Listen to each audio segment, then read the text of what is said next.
We're I'm a warming it little up. like confused about the legality of shrooms right now because it's like in Canada, weed has never been really criminalized, even though it was illegal.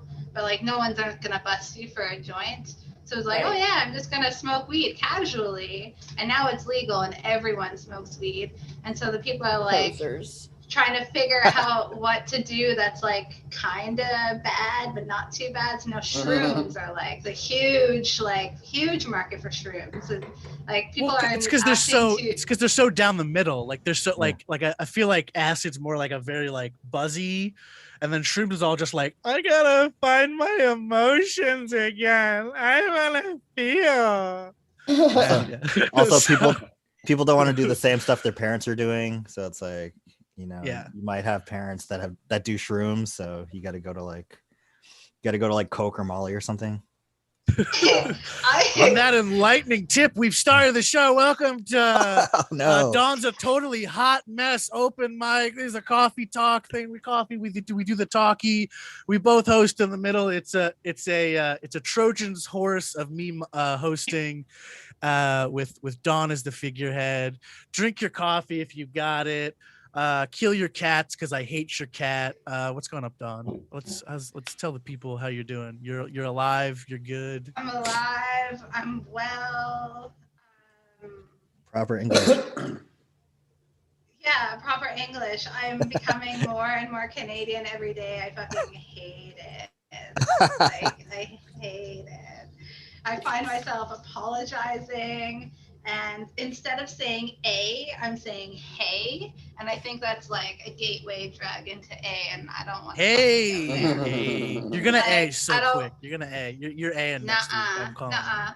I'm looking at my light, and it looks like I've just had like a really bad solarium experience. So I'm gonna fix that in a second. Yeah, your light's very bright. I'm not. Happening. You need to turn your light. You need to turn your light from what did you do last night to TikTok. You got to turn it to the good setting. You're washing. So your as face you can out. see, everything's par for the course. I'm completely disorganized and I've got nothing ready. All right. I'm really excited.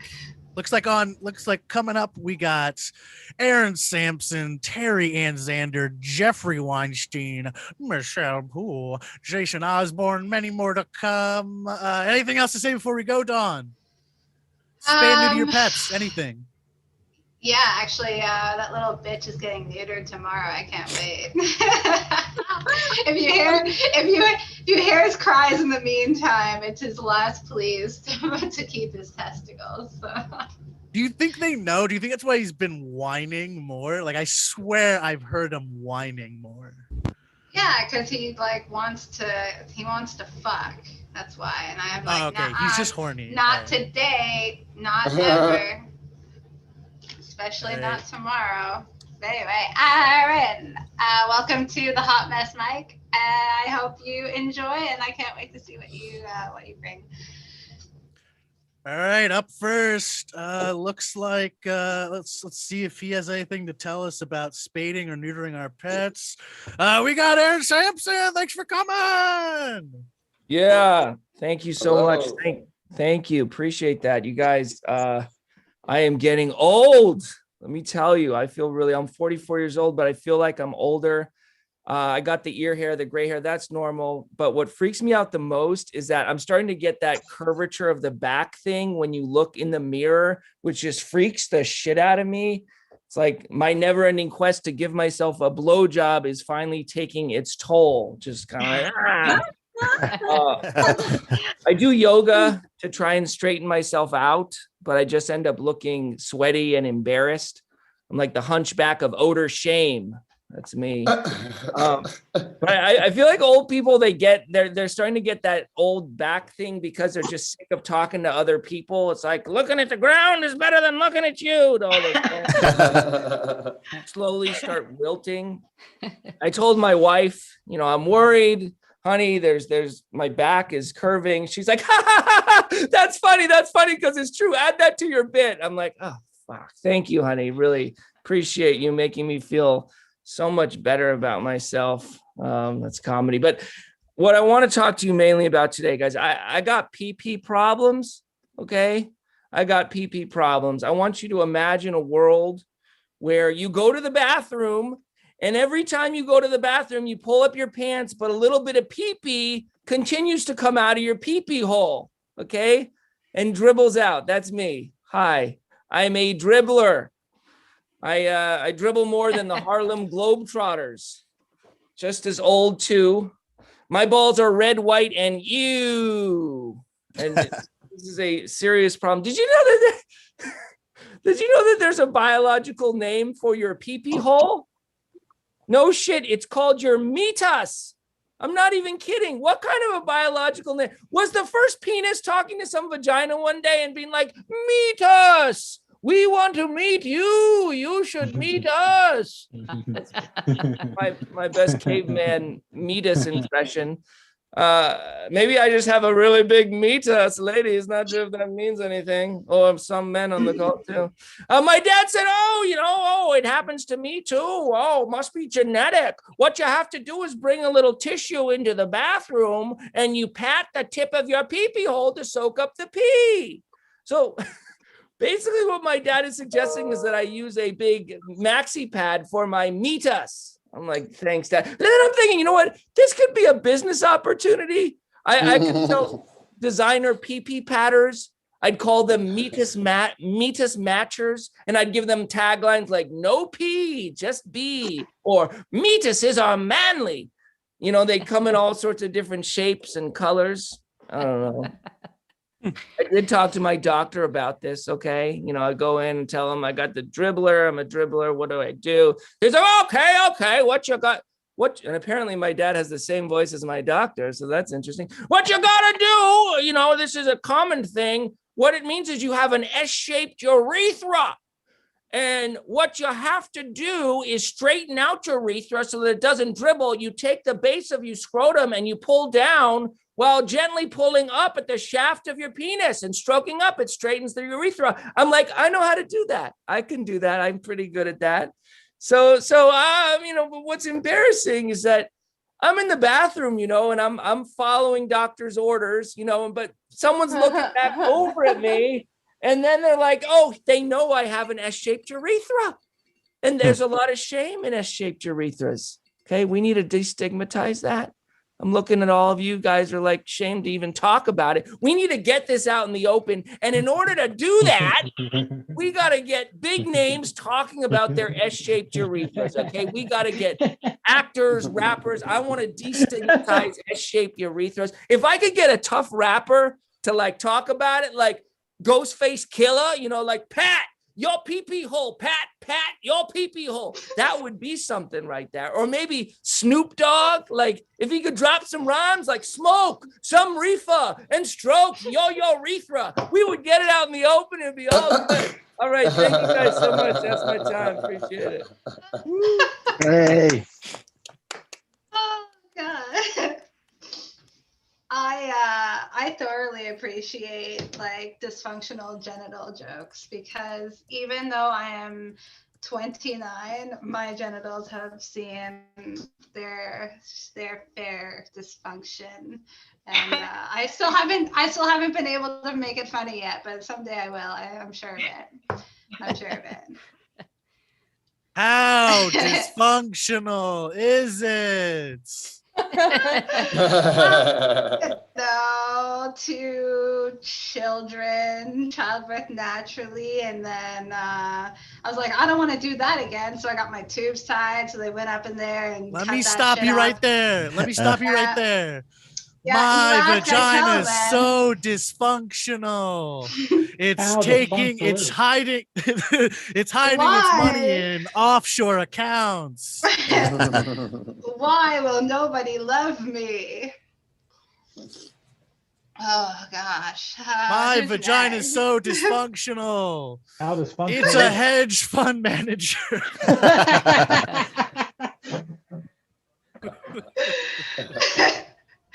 So I think like That's how as you a do it. woman You go bing, comedian, bang. I need to Bing, learn boom, how bang. to make vagina jokes funny because isn't that like just that is what female comedians joke about?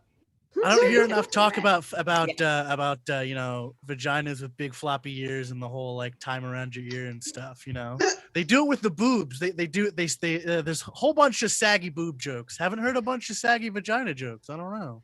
My boobs are fantastic. I'm not going to make any jokes about those, but I would love to see what Terry Ann Zander is going to joke Terry about. Ann Zander? Come on. You don't want to hear my vagina jokes because I can tell you they do start to sag. They do sag, and they've created a hammock for them actually, and because your bladder goes, your vagina go, everything just kind of sags and kind of falls out of your body. So there's a lot to look forward to, all you younger gals. Yeah, I'm not here to talk about my vagina today, though. I know it's much to my surprise. Actually, I'm a little bit concerned that we're going to get some snow here. I'm in New Jersey, and I can tell we're getting snow when my shoulder injury starts to flare up. You see, I had an accident years ago pole dancing, and I can predict the weather generally when my shoulder starts to flare up. But I don't know. All true. This is all true. I don't know if anybody heard, but Bruce got busted for a DWI. Did you guys hear this? Yes. Bruce, you know, the boss. He's a big name here in Jersey. I don't know where they're from. You know, if you tuned into the Super Bowl on Sunday, you saw him do an ad for Jeep, and that was his community service. That's, you know, I think he got off kind of easy on that one. I've been doing Zoom shows now for what seems like forever, and I'm still looking for my family. You see, I'm adopted. Is anyone else in this room adopted? Really? Wish. I'm kind of surprised because I'm usually not the only one nobody wanted. And looking at this group, well, I don't know. But being adopted is not too bad at all. You know, you can't fill out those forms when you go to the doctor's office. So Aaron, you know, when you go for your urethra issues, you wouldn't have any history to fall back on. So I usually take the clipboard with the pen on the leash and I hand it back to the receptionist and say, why don't you take a crack at it? Because your guess is as good as mine. On the other hand, they send you for all kinds of tests long before the recommended age. So I had a mammogram. I was 5 and I didn't have boobs. Then they sent me for a, what do you call it? Those amniocentesis. They put that big needle in your belly and they draw out liquid. Well, the only thing they got out of mine was Coors Light and lemon drop. And all I was fat. And then they sent me for a colonoscopy, and this crowd doesn't look like you've reached the colonoscopy age quite yet, except for maybe Jeffrey. But anyway, so they sent me for the colonoscopy, and if it hadn't been, well, I was a virgin, and I hate to admit it, but I kind of liked it. And if it hadn't been for the colonoscopy, though, I wouldn't have learned that I had irritable bowel syndrome, which is, you know, they abbreviated IBS. Anybody heard of it? IBS. Yeah. Doctors should just really call it what it is. Inconvenient blasts of shit. Because it happens at the most inopportune times. Like, you know, sitting in traffic inside the Lincoln Tunnel. Or on your wedding day wearing a pair of Spanx.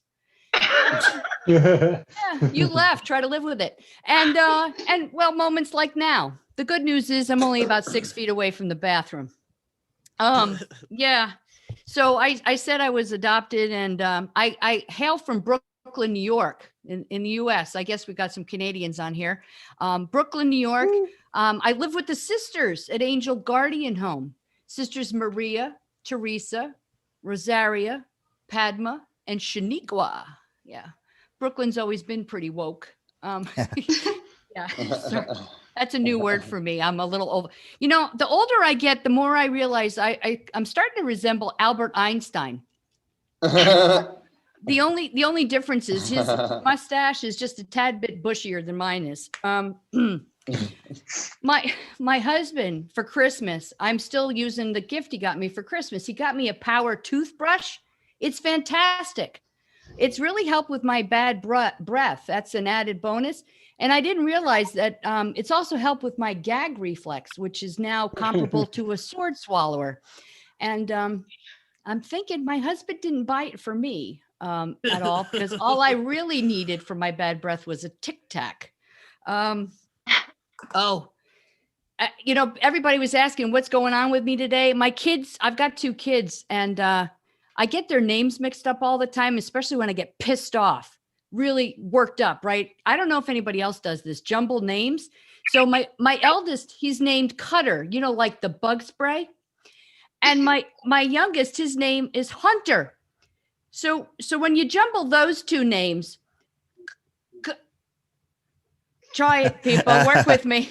Yeah, there you go. So I only did it the one time, and ever since then, my eldest says to me, "Ma, you gave us names. Why don't you use them?" I said, I can't. It's too offensive. We don't speak like that in my house. Anyway, my name's Terry Ann Zander. Thanks for having me. That's my Thank time. For you.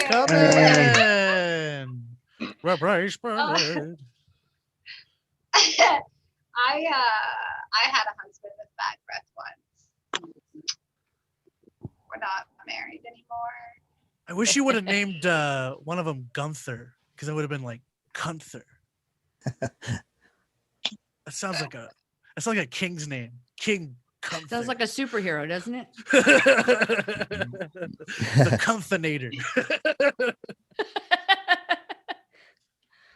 That was fantastic. I think you do have a little bit of Albert Einstein thing happening. You're very wide. That hair. I mentioned I'm 29, but I do have kids. My oldest is 11, and my parents always told me that I made them go gray, and I was like, but I do have gray hair now, and I've decided to embrace it, and I'm hoping by the time I'm 35, I'll just like have snow white hair. Yeah, that's a goal of mine. Goals.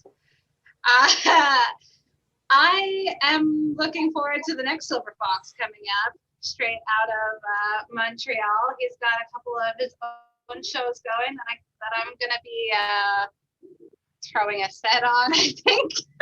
I'm sorry in advance. But I can't wait for you to regret having me on your show, Jeffrey.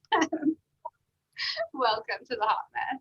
Future regrets, Jeffrey Weinstein. Thank you, Don. It's funny, Terry, that you mentioned colonoscopies, because I've had so many colonoscopies that I stopped believing in them. And the last one was so cool that after I came to, I asked the doctor for a prescription for the drug that used me to knock me out. I mean, yeah. My comedy is like my coffee. It's a dark roast. And a bit about myself. I come from a very colorful family. It's like 50 Shades of Gray. I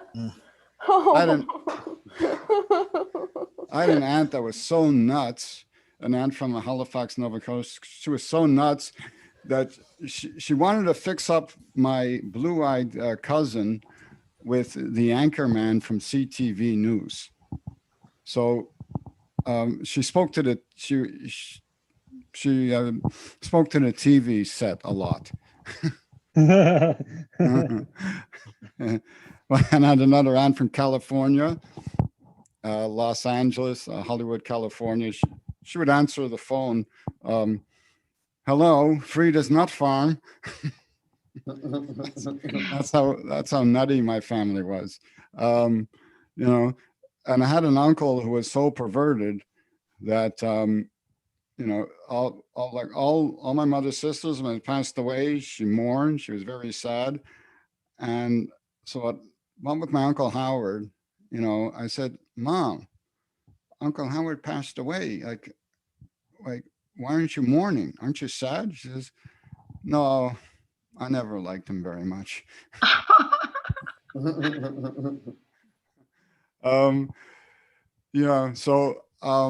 I consider myself to be a minimalist. I only listen to half of what my wife tells me. And all my plans with her are always half baked. Um, you know, yeah, people to look at me, they might get the impression that I can't do nasty. Well, I have news for the younger generation, you know, because when I started out in stand-up, about at least 90% of the other comedians or all the comedians were like at least 25 to 35 years younger than me, you know, and they said that they were afraid to book me into shows that were too like non-PC and nasty. So or too sexual. But I mean, you know, I was doing sex and debauchery before most of those kids were even a twinkle in their parents' eyes. You know, I've been to so many strip joints between Montreal, Quebec, and Laval, Quebec, and Tucson, Arizona. They should have given me a PhD in stripperology from the University of Debauchery.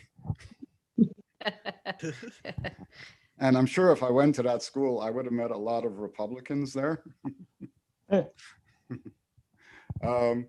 Yeah. So, I mean, I'm not like your, you know, stuck up, stodgy Uncle Albert, but I am like your sleepy, creepy Uncle Joe.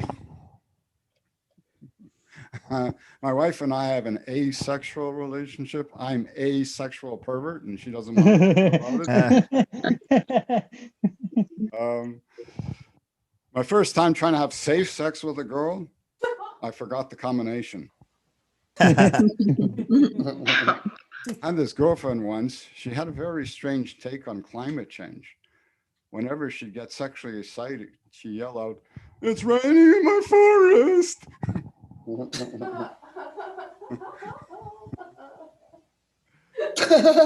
Okay, and I had one that was very existential. She was debating on whether or not I should exist. Okay, thank you very much, Jeffrey. Thanks for coming, Jeffrey. Hey, Jeffrey. Thanks Thank for you. coming, Jeffrey. Was that, it's hard to tell whose mic is on, but was that your wife laughing with you in the background at that point, Jeffrey, or was it one of the women here laughing? Because if it was your wife, I just No, my wife is, I'm in a secluded, hopefully soundproof room. What else happens in that room? She's hiding. She's hiding under the desk, Jeffrey. Don't look. Don't look. No, she's hiding under the desk. Don't make any sudden movements. Speaking of dirty, I don't know if this is dirty or just dark. Let's see if anyone else's grew up around me. Put in the chat what your guess is for the definition of the word mung. I'm gonna type it in the chat right now. Mung? M-U-N-G. Type what you think the definition of mung is in the chat, and we'll see if I just grew up around serial killers or not. So Don, if you could have a weird superpower, what would your superpower be before we get superwoman up, Michelle? You're assuming I don't already have superpowers, but I think if there was an obvious one that I could have, I would teleport. Teleport? Yeah. So like Yeah. world teleport? Like you have to have seen it or been there, or just any, like you just somehow can like be anywhere you want to be no matter what? Yeah. So my whole life I've created connections, fallen in love with, or like become good friends with people who are nowhere within my reach. This could be some psychological repressed issue here, but Speaking of psychologically repressed issue, no. the world is large, right? The world is large, and I can't just like subject myself to people in Vancouver for the rest of my life. I will not survive. So if I could teleport and hang out with you in Chicago and Jason in Toronto, and I guess I'd stop in and say hi to Noah at the fish plant. You just kind of want like teleportation pads. You want to be able to like you want to be able to like look at someone on Zoom. So here's your superpower. You call someone up on video chat, and if anyone you see in a video chat, you can like you can jump through their screen and pop into their room. I think that would be amazing for me. I don't know if Yeah. everyone that I would jump onto would appreciate it. Well, that's what I'm but that saying. would be a They really would good at least experience. they would at least be kind of consenting to your presence because they opened a video call with you. So it's not like you just come out of nowhere. Because I feel like if you have full reign, you're gonna be too stocky. It's too overpowered. We need to scale that back. What So would if you, ever yeah, give you that impression? yeah. So All beware. right, so Michelle is feeling a pain that a lot of us have felt. I don't know if you're in Canada or not, but being on hold with unemployment in Canada is borderline hilarious. Yeah, You are? I'm still on hold. Yeah, we're at the mistake of running $75 last week. So Oh my God. On that sad note, come on, tell us your funny stuff. it's all a conspiracy, guys. Look, I'm going to tell you exactly why Tampa Bay won the Super Bowl. There's two reasons, but they're related. Number one, to piss Bill Belichick off. And number two, because Tom Brady would have accepted that Presidential Medal of Freedom. Then, guys, that's for our sports nuts. Read the room, Michelle. Read the room. Speaking of current events, I think it's still okay and healthy to talk about COVID. COVID is still affecting a lot of things. We got to talk about it because the only way to truly be prepared for any eventuality in life is to keep anti-diarrhea medication in your glove box. Everything else. If you don't travel with anti-diarrhea medication, you're not prepared. You're not truly prepared. So, so COVID's here, and I've been noticing that COVID is affecting intimacy. It's affecting people's sex lives, and I'm married, and it's hard to have sex. So I can't even imagine what it's like for single people out there. I actually was watching one of those litigation commercials on TV, the ambulance chaser commercials, and I almost had an orgasm. The woman was describing her accident. She says, I was stopped at a light and I got slammed into from behind. I don't know about you guys, but I saved that on TiVo. I play it sometimes. And the other thing is drugs. Like they say that drug use is on the rise throughout America. And I don't like to give my age. I'll tell you that I'm old enough to remember when irons didn't turn off. Like there was a time where if you left the house and the iron was plugged in, you came back and the house was burned down. It wasn't a learning lesson, They were so proud of it. And but so age and drugs. But when I was growing up, they had this movie called Reefer Madness. I don't know if anybody's seen it. There's two versions. There was a version back in the late 40s, early 50s, and then there was a remake in 2009. But they would show this thing in churches. They showed it in schools. They showed it to parents. They were showing 8-year-old children this footage, and they would say crazy things. They'd say things like, if you smoke marijuana, you'll kill someone. Or if you smoke marijuana, then if you like marijuana, then you'll do heroin. And I'm like 8 years old, and I was like, wow, what's heroin?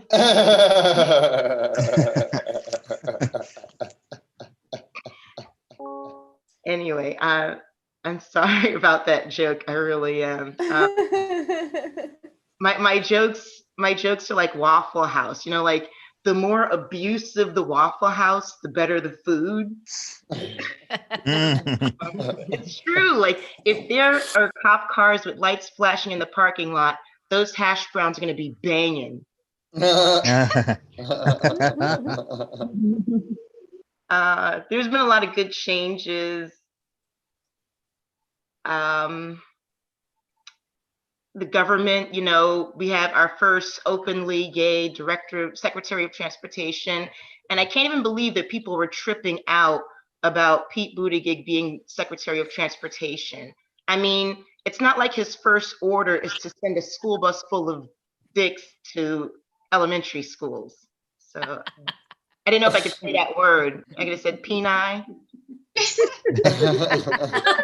Dongles. And I guess the other thing I want to mention is everyone's talking about colonoscopies. And I'm young, but colon cancer runs in my family, so I had them done very young. And I can just say that, you know, it's not pleasant, but typically the first day or two after the colonoscopy, my date card is totally filled.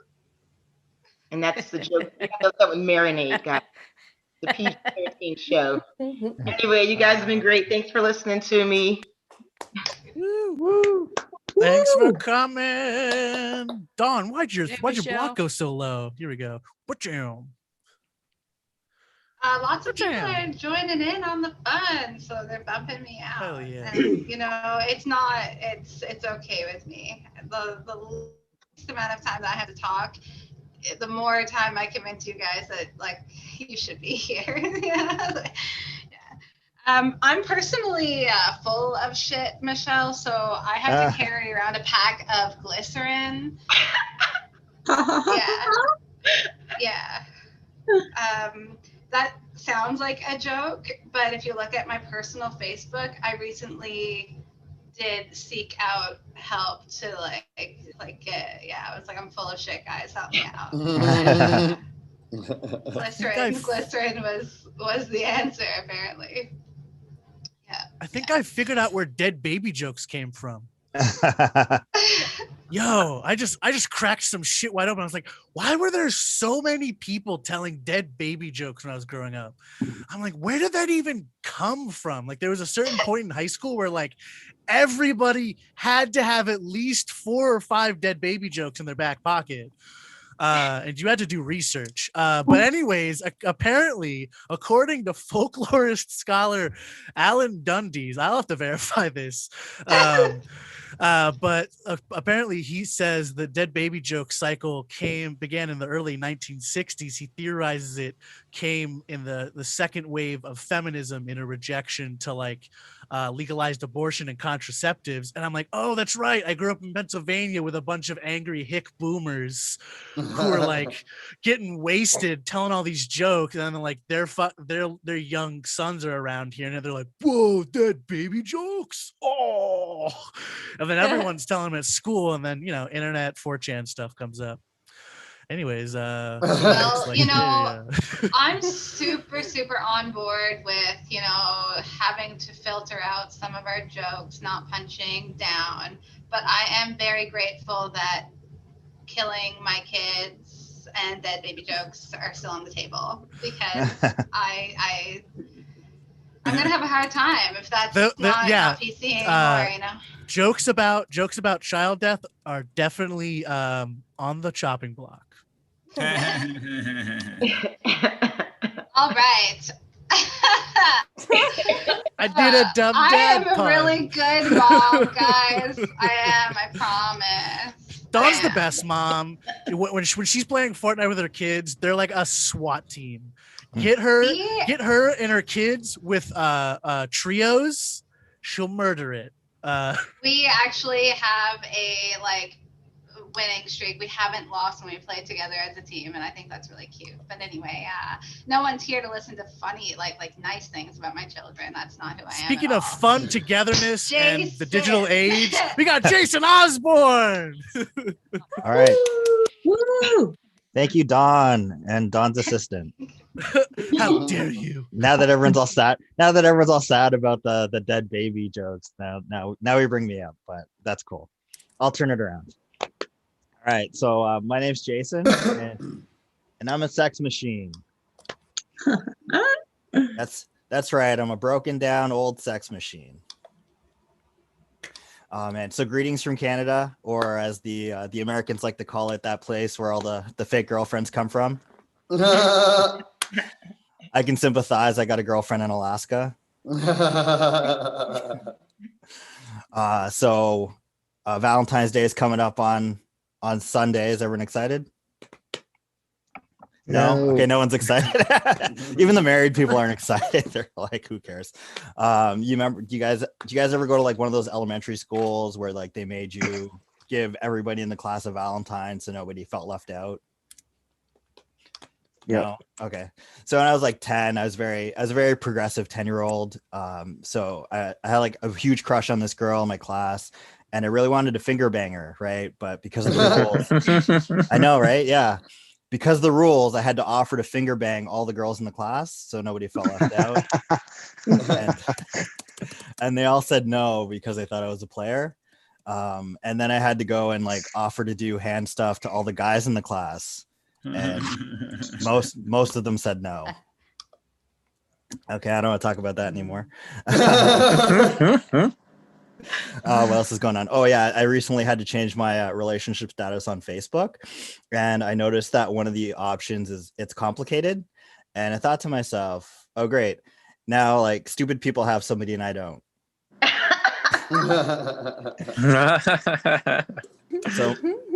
So my relationship status is well, it's complicated. I have a COVID girlfriend. So for those you don't know, we met during the pandemic, but the relationship's not really going anywhere. So we'll like break up, and then we'll realize you're not really going to meet anybody because you can't go out and meet people.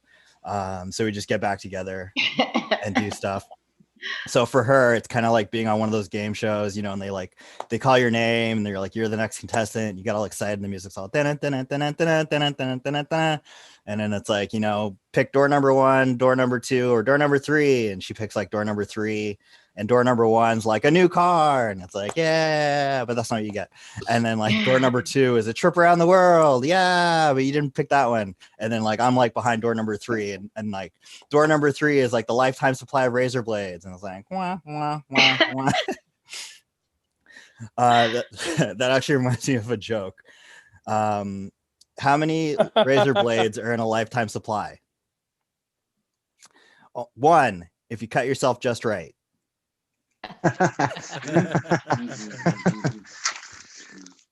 So like I said before, I'm in Canada. The government of Canada announced early on in the pandemic that it was okay to have casual sex. But as usual, you should wear a condom, and then also you should wear a mask, and then you should have like a divider, like a glory hole, or like plexiglass, you know, so you don't spread the virus. Right. Like one question I had was that if you can't convince like a black guy under normal circumstances to wear a condom because of the threat of death, like how are you going to make him do all that other stuff? What else is going on? Oh yeah. So I met somebody on Tinder, but I suspect it might be a robot because we were making out and I cut my lip on her. And then my friend asked me like if she's a robot, if I'm gonna keep seeing her, and I said, yeah. Who doesn't love a good sex machine? I only got one more, and I'll get out of here.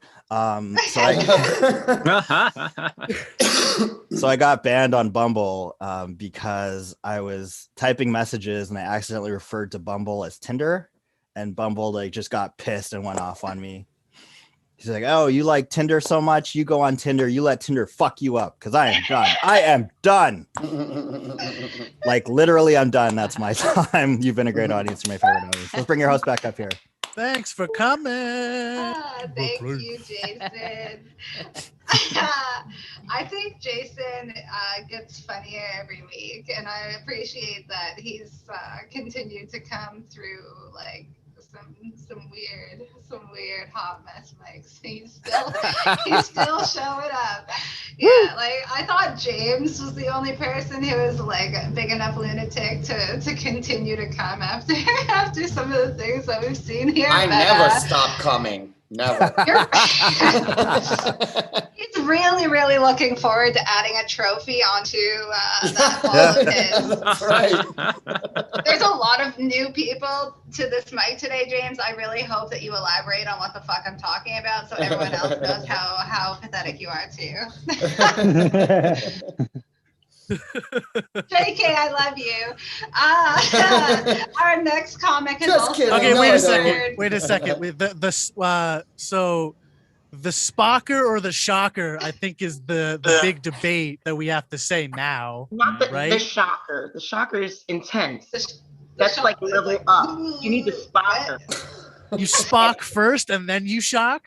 Yeah. Wait, what is this? All right.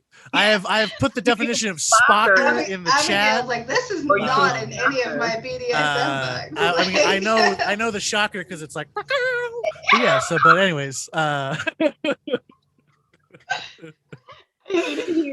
that note, who is going next? Where are you at, Rosani?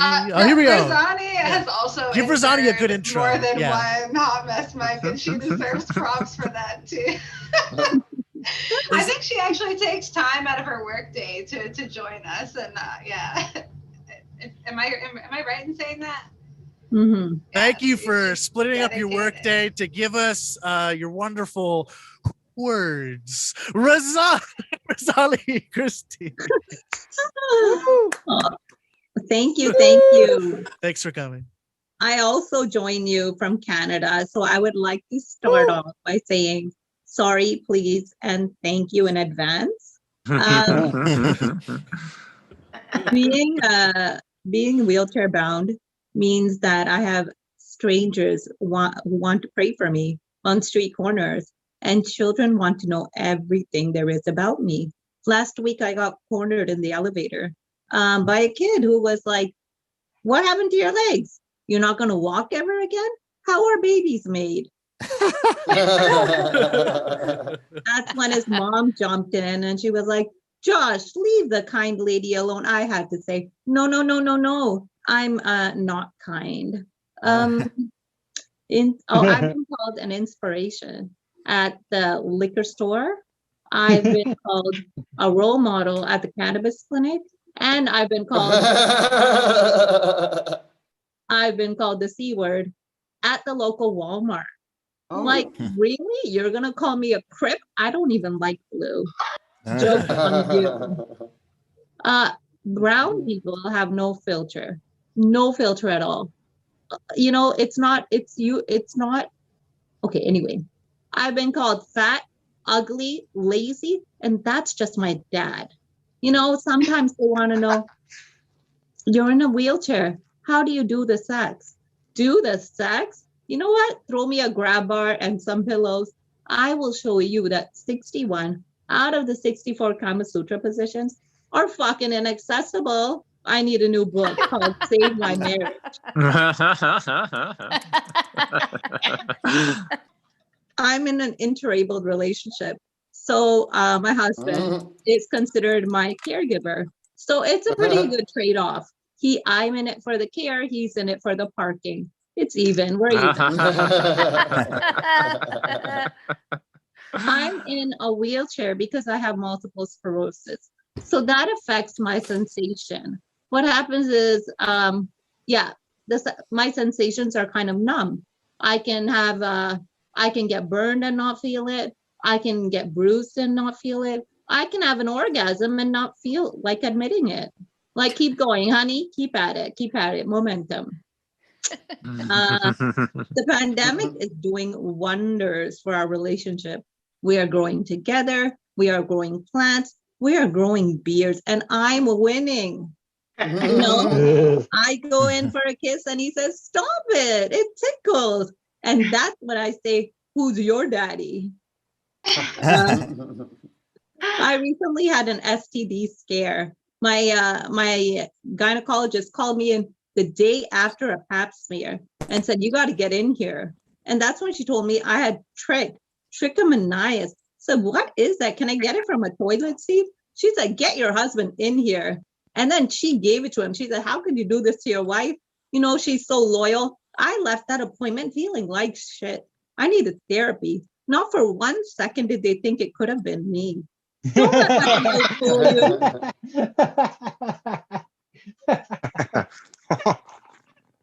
I grew up Catholic.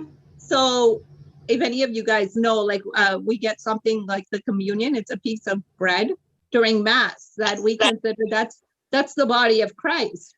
And during prep, I was 8 years old and the teacher kept saying, don't bite it, don't chew on it, no teeth, no teeth.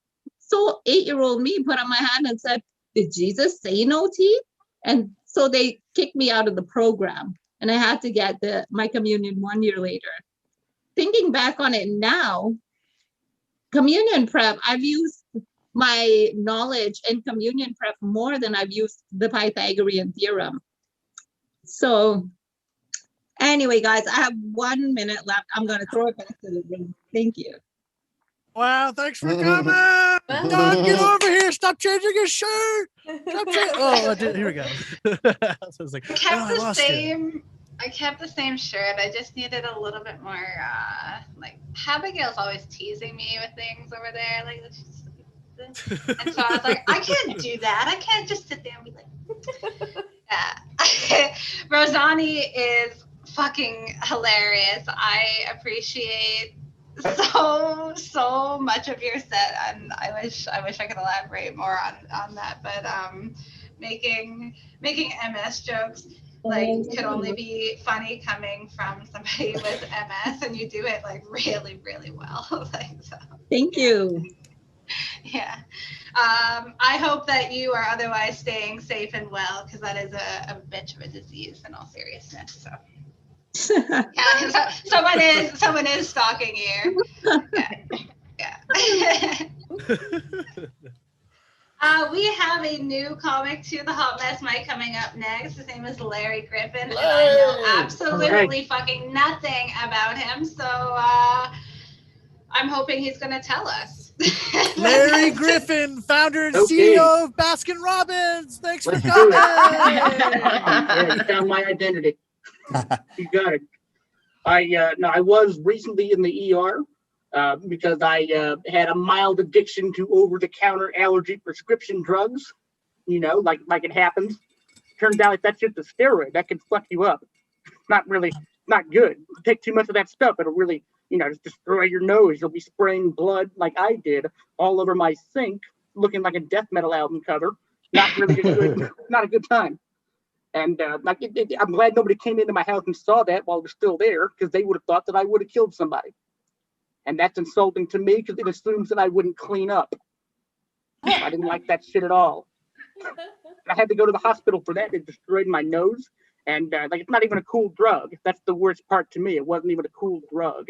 There's no rock and roll stories that are like, oh, Van Halen went back to the hotel room one night after a show, did some allergy drugs, and threw a TV out the window. That's not a fucking rock and roll story. There's no good. It's a nerdy drug. I'll do better next time. That's what I'm saying. And I didn't have time to put shoes on when I went in there. And I probably looked like I'd come from some fucking backwoods hillbilly barbecue or something. It was not a good look for the hospital. I was very embarrassed that I didn't have time to look my best for the hospital. Not good. And then they put this, thing looked kind of like a tampon up my nose to stop the bleeding. And that worked. And it also came so far out of my nose that I could not wear a mask. And so I figured out what all those anti-mask fucks were looking for last summer, an excuse not to wear a mask. That's how you don't wear a mask. Just do a lot of allergy prescription drugs, and then you won't have to wear a mask. That's the secret. I found it. And then they charged me $500 2 days later just to come in and get it taken out. $500 just for that, in addition to the other thousands of dollars for the rest of it. $500 just to get it taken out, less than an hour. I clearly picked the wrong profession as a writer. I should have picked a different job. Lesson learned. All that's over now. And yeah, it's good. So I'm not going to do those allergy drugs anymore. And that's that. Hopefully it's a happy ending for everybody. And I'm gonna switch subjects. There's no good segue to this for the next one. Cooking. There's not really a good segue for this at all. When I was a kid, like cooking looked so difficult on TV, on all the sitcoms or cartoons or whatever. Cooking looked like it was fucking impossible. It was like, oh, they burned the water that's boiling and they destroyed their dinner. And then I started doing it when I was older. And I was like, what kind of fucking insane stuff are you doing? Just put the pot on the thing, turn the water on and boil it, and that's it. I don't know how else, I don't know how you messed up cooking that bad. Like, what kind of black magic, sorcery, evil ritual shit were you doing? You have to get that done. I think if you're boiling stuff that much, you should check and make sure that you're not using the Necronomicon from Evil Dead. It'd be good to make sure you're not doing that, because it's very different from making noodles. Necronomicon will not give you the same results. It'll probably boil some shit. Just learn how to cook. It's not that hard. It's not just a theory or anything. Yeah, I don't know. I'm also hard of hearing. I can't really tell who's laughing, and if I am bombing, then that's time for me. I have jokes about that I'm not going to do right now. But excuse me. No, I am hard of hearing like that, like I said, and I don't know, man. It's the whole thing. I think some people are too into their dogs. They're like, oh, my dog is my best friend. You'll never like me as much as I like my dog and all that. And I think those people just need to let their dogs meet other people. Your dogs don't have a choice. Your dog is stuck inside with you. Let your dog go outside and meet other people. And then maybe he'll find somebody else. Like, oh, that person's cool. He doesn't, blame all his life decisions on other people. And he'll find a new best friend. And all I'm saying is maybe it's time for you to make some human friends. How about that? There are people out there who need friends. Not me. I got lots of friends. They're just not here right now. Just follow my lead on that, believe me. But other people need help. They need friends. And that's the lesson I hope to leave you all with today. Thank you very much. Have a good time. Thank you. Thanks for coming. Dawn is in the shadows. Here we go. Dawn, where'd you go? Oh, there you are. I'm Dawn, here. Where'd you go? I'm not Dawn's as in the high tech shadows. to have like multiple screens where I can like multitask. So whenever I switch the screen for a second, I disappear. And so I'm here. I'm here. I just saw the message that somebody was apologizing for not making it to the mic, and I still find it really funny when people like make the effort to do that. I do appreciate it, but like, yeah. The effort that some people go through just to tell me that they're not coming is more than like what most men have done for me in my life. So yeah, thanks. You've I guess. gotten letters, you've gotten postcards, you've gotten the singing telegram telling you that they canceled for this mic. People go all out for this mic. You know? They do. Like, look how many people. Like, people don't even want to pretend. Like, they don't even want to say spot on your mics, and yet. That's what I'm saying. I'm gonna keep doing it. Dawn's gonna secretly start doing a lot more mics. You know, it's good.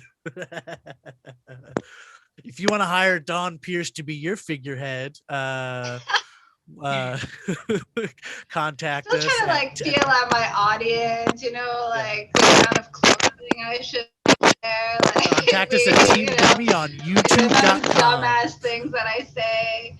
Yeah, I'm still working it out. I think we've got a pretty good bet. Our new business, Team Dummy. We're gonna have Team Dummy T-shirts. It's gonna be great. Well, number one of the first people is gonna get a Team Dummy T-shirt. We got Carrie Cooltriop.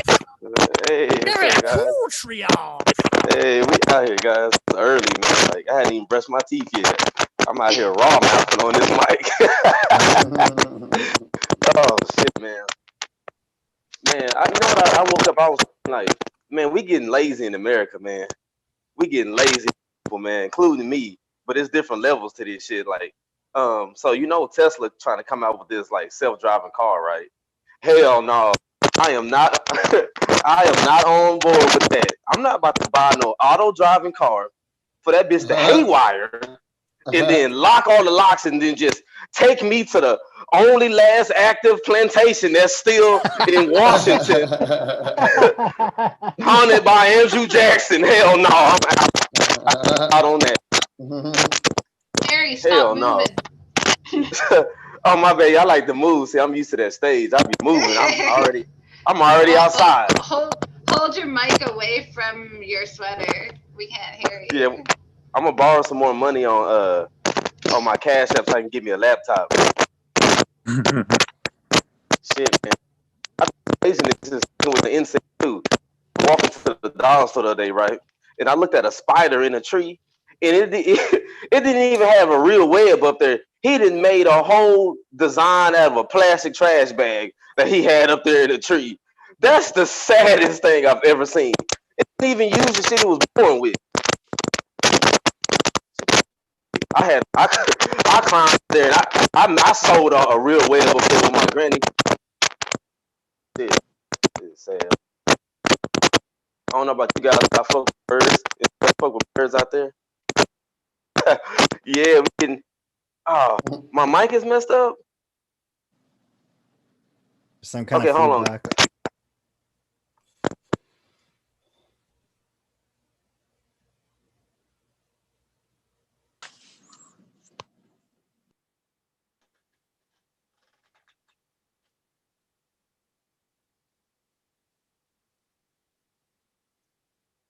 Looks like he just put it down on the ground and walked away from it.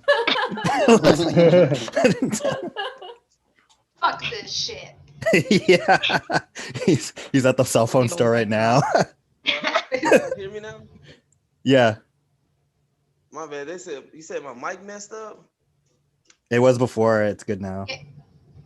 Oh, sorry about that. Well, I already took too much time, so I'll get time back to the room, guys. I'll be back next week, Word.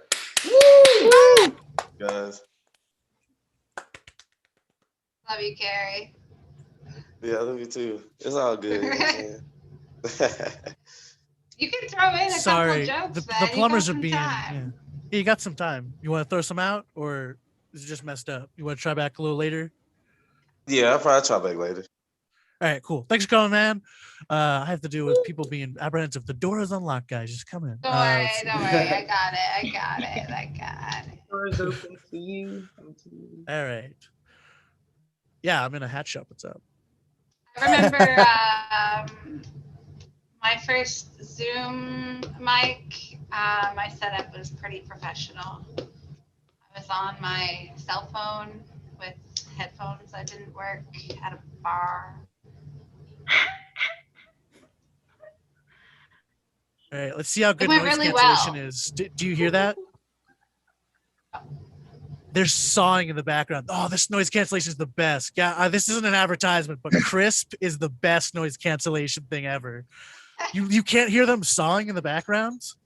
No. That's awesome. I'm a god. Anyways, bask in my glory. Who's next? We have Blake Champlin, who is also new to the mic and has been sitting patiently. Blake Champlin, I see appreciate the you. people are just sitting, like, just hoping that their name comes up. Yeah, thanks for coming, guys. Promise. No, yeah. If you got into the room, we'll get you up. Don't worry. We'll try to get Carrie back here. I'll drive to his house and give him a better mic. We'll figure this out. If anybody's in the Chicago area wants to come to my place, I got a mic, I got a camera. Anyways, who we got? We got Blake Champ. I've got a camera. It sounds like a segue to a fucking. Yeah, I got a camera. You want to come over here and strip? Do you like pizza? Blake Champlin, do you like pizza? Thanks for coming. Pizza is great. Yes, thank you. What's up, guys? Thanks for having me. I'm getting ready to celebrate my big 40th here really soon, and well, I'm not looking forward to it. It's not that I'm afraid of the age. It's trying to find out what restaurant doesn't care that I'm crying alone. So I'm not looking forward to that. Taco Bell is actually the place. At least something there would be real. If I actually, the last time someone did anything for me on my birthday was on my 21st. My dad calls me up on my 30th and says, Blake, birthdays that end in 0 are a big deal. And I'm like, hey, yeah, thanks. We didn't do anything. So if anybody wants to meet me at Taco Bell and hold all my hair back while I'm throwing up chalupas, that'd be great. I'd appreciate it. Oh man, no, I actually there's no drinking. I seriously just celebrated my 1 year of being alcohol free. So I thank you.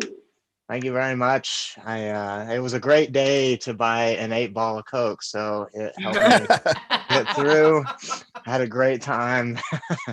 I'm still actually up. I haven't slept since then, so this might not go well. Man, guys, so actually I went to college and I ended up racking up 4 times the national average in student loan debt, which is crazy, but I paid it off in 7 years. That's wild. My throat's still a little sore, but hey, they're paid. Oh man. So actually I have a degree in chemistry, and we understand, like, I found some things interesting. Like, we understand that the shape of a water molecule is bent like this, with your oxygen up here and your 2 hydrogens down here. And chemically speaking, that bend may actually be the most important thing to life. And one of the things that it does is it causes ice to float. You guys know what happens if ice didn't float? It'd sink. What? Oh my God, that's what would happen. Okay. Chemistry 101. Oh man. So I'm not saving up for retirement anymore. I'm just still betting on getting me a sugar daddy. So, and this is my open invitation. Hey, I'm easy to feed. I'm well educated, and I don't have any kids. So how easy can it get? So, man, so I actually, sometimes I have to threaten myself just to get things done. And now I'm so scared I can't get anything done. So that doesn't work. But anywho, so one thing I don't understand in life is reaction videos. I mean, who do these people think they are? Really? I just don't get it. Apparently not good enough. So don't you guys hate it when people are tailgating you and you just can't figure out why your car keeps getting slower and slower? I can't figure that one out. It drives me crazy. It makes the people behind me really mad. I don't know. So I had fried pig brains once. That was actually kind of good. You know what they taste like? Dirty memories. So man. Dirty memories. So I learned recently that if you swallow, it actually causes your teeth to get whiter. But if that were true, my teeth would be snow white. Man, what's the deal here? I don't. Okay, fine. I tried. No one relates to me on that one. I thought 9 out of 10 dentists would approve of that one. Some of us have jobs. Oh man. All right. One quick one. So my favorite watch growing up was a Dr. Seuss watch, and I loved it. It was great because I could wear it in my bed. I could wear it in the shed. I could even wear it while standing on my brother's head. What a great watch. Guys, I'm Blake Champlin. Thank you very much. Thanks for coming. Let me put it on first. Woo. I would love to celebrate my birthday at a Taco Bell. Personally. Like, the last I was at a Taco Bell is not so great. I would like to celebrate a birthday there. What did you do at the last time? What did you do at Taco Bell last time? Well, I I was trying to recover from getting roofied the night before, so I thought that Taco Bell might help. And But all the nice toxic chemicals inside Taco Bell's Yeah. food would help. Yeah. Just like maybe just combine and just cancel like each the- other out. That's like the it's opposite of gotta come out detox. somehow, man. It's gotta come out somehow. I've never been roofied Radioactive. before. There's no like getting roofied for dummies that I was given the next day. I just I knew my I had to favorite- drive home.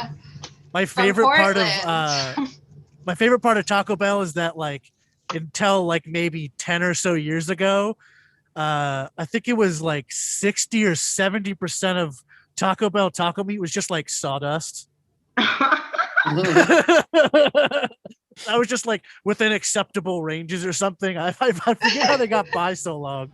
So like we had to actually legislate sawdust out of our meat. Same thing with Subway bread. In other countries, for decades, they had taken out this chemical that's the same thing that they use to make yoga mats fluffy. It's the same chemical that just makes the foam fluffy. They put it in the bread to make the bread fluffy, and it was legal until like same thing like 10 years ago or something. So yeah. So someone tried to call out Subway for like not having real meat here in Canada or something, and nice. Subway was like, nah, and won like this massive fucking lawsuit. So it totally backfired on whoever. They're like, was yeah, like, we use real Subway- ass meat. I mean, the chicken's Like, kind of you- questionable, but I don't know about I think it was about the chicken, and they were like, you can't say that, and then they just got like a dumb amount of money back. It's the same. It's the same quality of meat as like it's like school cafeteria chicken. I don't know about that. Speaking of school cafeteria chicken, segue to your intro of the next person.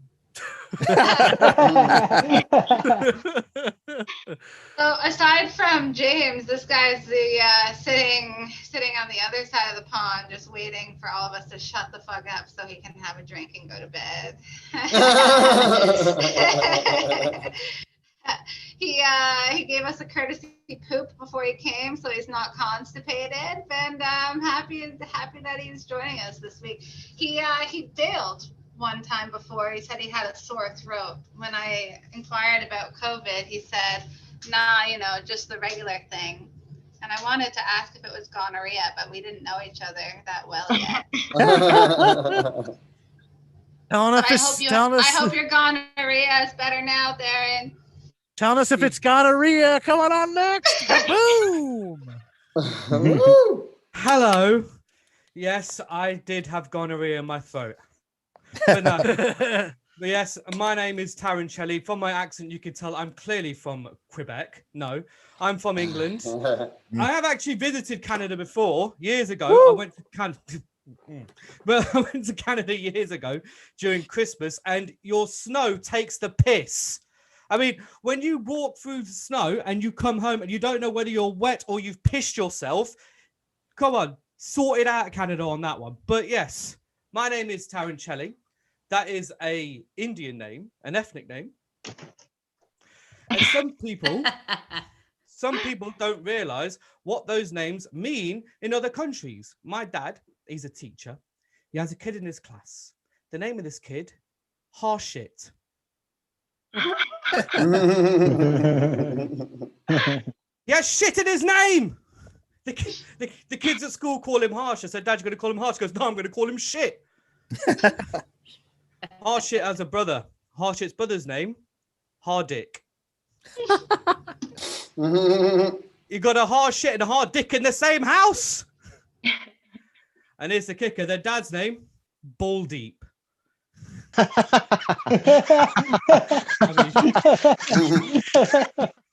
Couldn't make that up, could you? So, is everyone having a good COVID? Oh. I mean, I'm not gonna lie. Us in England, we kind of fucked it up quite a bit. We've got the worst case in all of Europe. I mean, when you've got a prime minister who looks like a mixture between Miss Piggy and a mop, what can you do? But I actually had to go into isolation during Christmas because of a cabbage. what do you mean? Because of a cabbage, Taryn? Well, let me tell you. My friend, he has an allotment. He grows vegetables, and I'll give you a backstory. He's very angry, and he's from Scotland. So when I see him, he's like, freedom! I'm like, okay, right, well, chill it. His name's Billy as well. I'm like, chill it, Bill. And then he calls me up. Well, he's been in England for quite a few years. I said, Billy, you're more or less English now. He goes, you prick, I'm not English. Off lad of Scotland. I'm like, okay, Bill, I get it. And then he calls me up once. He goes, hey, Taryn, I got some cabbage. I said, and I didn't need any cabbage. And I was like, no, I'm all right, mate. I don't need your cabbage. You keep it. And then I angered him. He was like, you prick. Take my cabbage, you bastard. I was like, okay, fine. So I took his cabbage. And then 2 days later, he tested positive. And he put my name down with our National Health Service. And then I got a text saying I have to go into isolation because of a cabbage. And here's the worst thing. I didn't even get to taste the cabbage because it went bad the next day. So for a cabbage I didn't even get to eat, I was in isolation. But a couple of years ago, I actually took a bit of a break from comedy. Not like this break. I mean, took a break for about a month because I did a charity boxing match. That's how I fight, you know. And one of the things, and you have to do some training. One of the things you do in training, you have to spar each other. You know, I mean, my version of a spar is, you know, facial, manicure, and pedicure, but not that. That's what was going on here. And then they matched me up. I had to spar a girl, and I thought, you know what? I've got an opportunity here. Never going to get this opportunity again. I'm going to punch her in the tit. I'm going to punch this girl in the tit. So I was squared up, ready to go, and boing. I just punched a girl in the tit. I just literally punched a girl in the tit. Ladies and gentlemen, one thing I learned, in no situation does it go down punching a girl in the tit, because she knocked me the fuck out. All right, I'll leave you on this last one. This is a new one, so I don't even know if it's any good. Basically, how I know I'm funny is because years ago, I used to like to take the piss out of kids at school. And this one kid started giving it the lip to me, so I gave it lip back. And then as kids are, they then eventually start taking the piss out of each other's mums, or moms, as you call them, or whatever. But yeah, and he's like, you know, it's like, your mum's fat. I'm like, oh, your mum's got a shit job. And then, and now this one, I am still quite proud of it today. I turned to him, I said, I fucked your mum, so you should start calling me dad.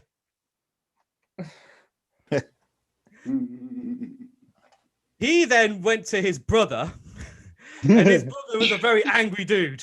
Like, he'd walk in school, go, yeah, very angry dude.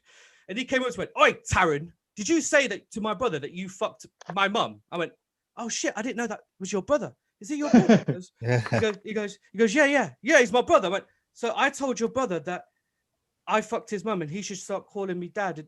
You're his brother, so maybe you should start calling me dad. Oh! And there you go. That's me done. Take care, everyone. And yeah.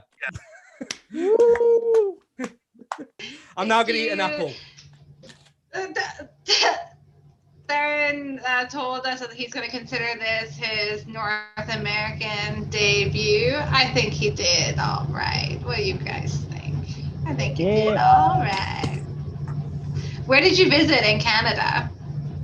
Toronto. Woo! You know, keeping it standard. Yeah, it's pretty standard. I mean, it would have been more typical for you to come to Surrey, but there's no one. Oh, only Jason gets that joke. I was gonna say this. I was like, no one here is gonna get that joke, so it's just a moot. It's where all of the Indians come. Like you're playing on the race thing. Oh, okay. Yeah. Oh, I get it. Well, Toronto has Brampton, so you know I could just hang out with them people. So, you know. I don't belong fucking anywhere. Like, Scotland doesn't want me. England doesn't want me. I don't want England either, to be honest. We don't want you either. But anyway, thanks for having me. I've actually got to go because I've got a podcast to go on. You know, showbiz. Oh, fancy man. Oh, fuck off. Because, you know, Fancy career. just saying. Thanks for coming to the Hot Mess Open Mic. Go diddle off to your little fancy Diddle other off. digital projects. Go. So I'm just keeping it British, you know. This guy's in London, so Go. kind of an opportunity. Hi out of here. Go. But, Child thank you. labor on out of here. Well, there are positives to it, you know. Either good or the bad. But, yeah. Does that work? Child labor? Really about child labour. Yeah, save the pennies. But yeah, thanks for having me on anyway. Yeah. Thanks for coming. Say hi to your stairs for me. Oh, hello, stairs. We've got alien on the way phone out. Yeah, don't make a show of it. Thanks for coming. I think the mask is like really it's taking the life out of Von Traeger over there. Are you okay? It is. I'm fine. I'm so fine. Well, So there's a strange thing happening. We have the list up there. It had our last comic there, and then there's like this like blank spot, and then it says Noah Saunders, and then so like should you think maybe if I like hold the list up to the light? I don't know. It's like the list is like see-through. I don't know. There's got to be a note here somewhere about that. I think that means that means that Mr. Cellophane's next, right? That means Mr. Cellophane's here. Mr. Cellophane, James Longshore. Is this James Longshore here? Is there a Mr. Cellophane here? I'm looking for a Mr. Cellophane. Yeah, I don't know. It's really strange. I don't see him. Maybe I'm I just don't see seeing right through him. He might be right there, and I'm just, I don't know. I think. Hey there. Oh, hey, James Longshore. How's it going? You know, when you do step to the left, you do kind of disappear. Like legitimately, I don't know what's going on with your lighting there, but I'm living up to my name, baby. I don't want to disappoint,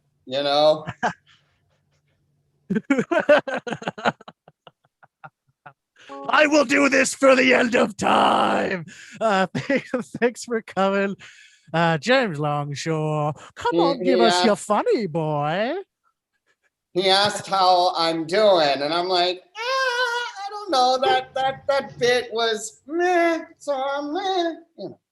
I don't care. I'm gonna welcome to the Beat a Dead Horse open mic. I'm gonna oh boy. you just watch out. Dead horse. It's better than beating dead babies. Okay. Whoa, nice moral stance. Yeah, horse's life means more than children. Okay, I got you. I'll reset the clock for that, I guess. James Longshore. You can't ride a horse. I mean, you can't ride a baby. You can ride a horse. You can't ride a baby.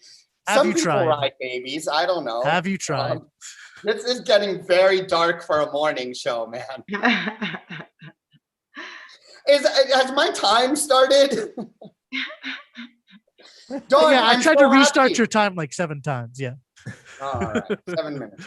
Go for it. Yeah, you can go. I just wasn't paying attention. I'm sorry. Go on.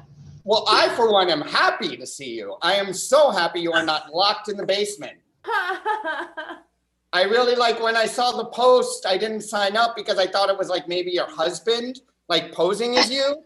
And he was going to show up hosting the mic like total psycho style with like long wig and like a spaghetti and peas shirt, thong in hand,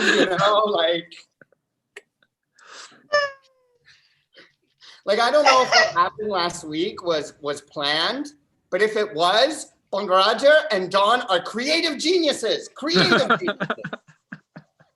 And I'm just really happy, I hope it was a bit, because that would mean, if it wasn't, that would mean like Dawn is with an abusive guy and like her life is at risk and that they're not creative geniuses.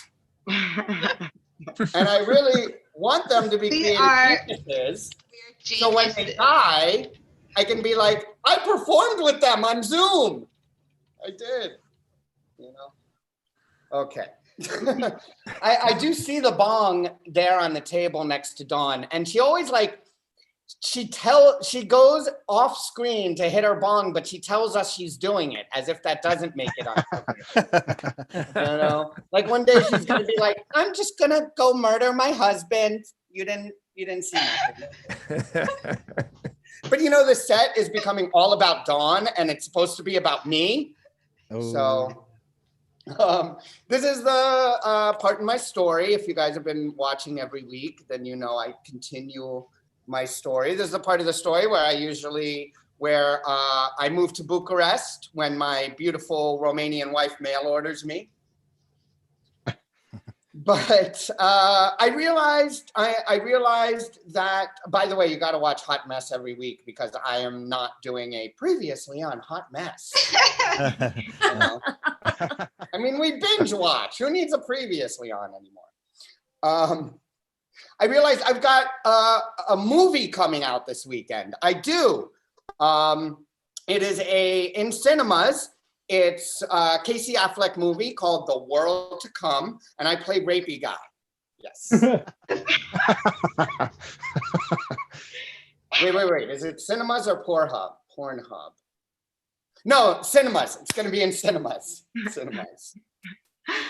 And it's just like, you know, it's like the pinnacle of my career. So I'm going to skip ahead, tell you a little bit about being an actor in Rollywood. You know, for this part, for example, for the part of Rapey Guy, I didn't have to audition or meet the director. They cast me right from my picture. And I got to meet Casey Affleck. And he was like a really chill guy. And he called me his number one man because my credit on the call sheet was man number one. He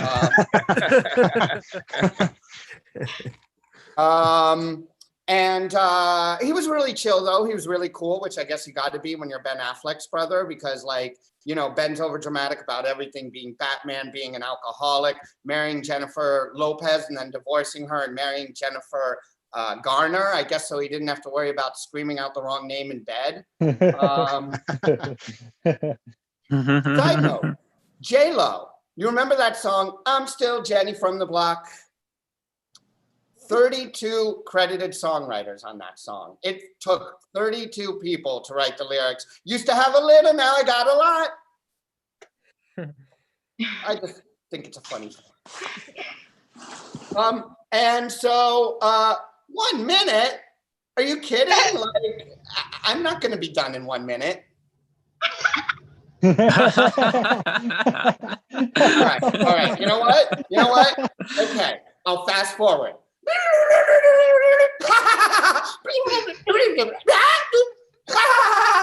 Okay, I'm done. You happy?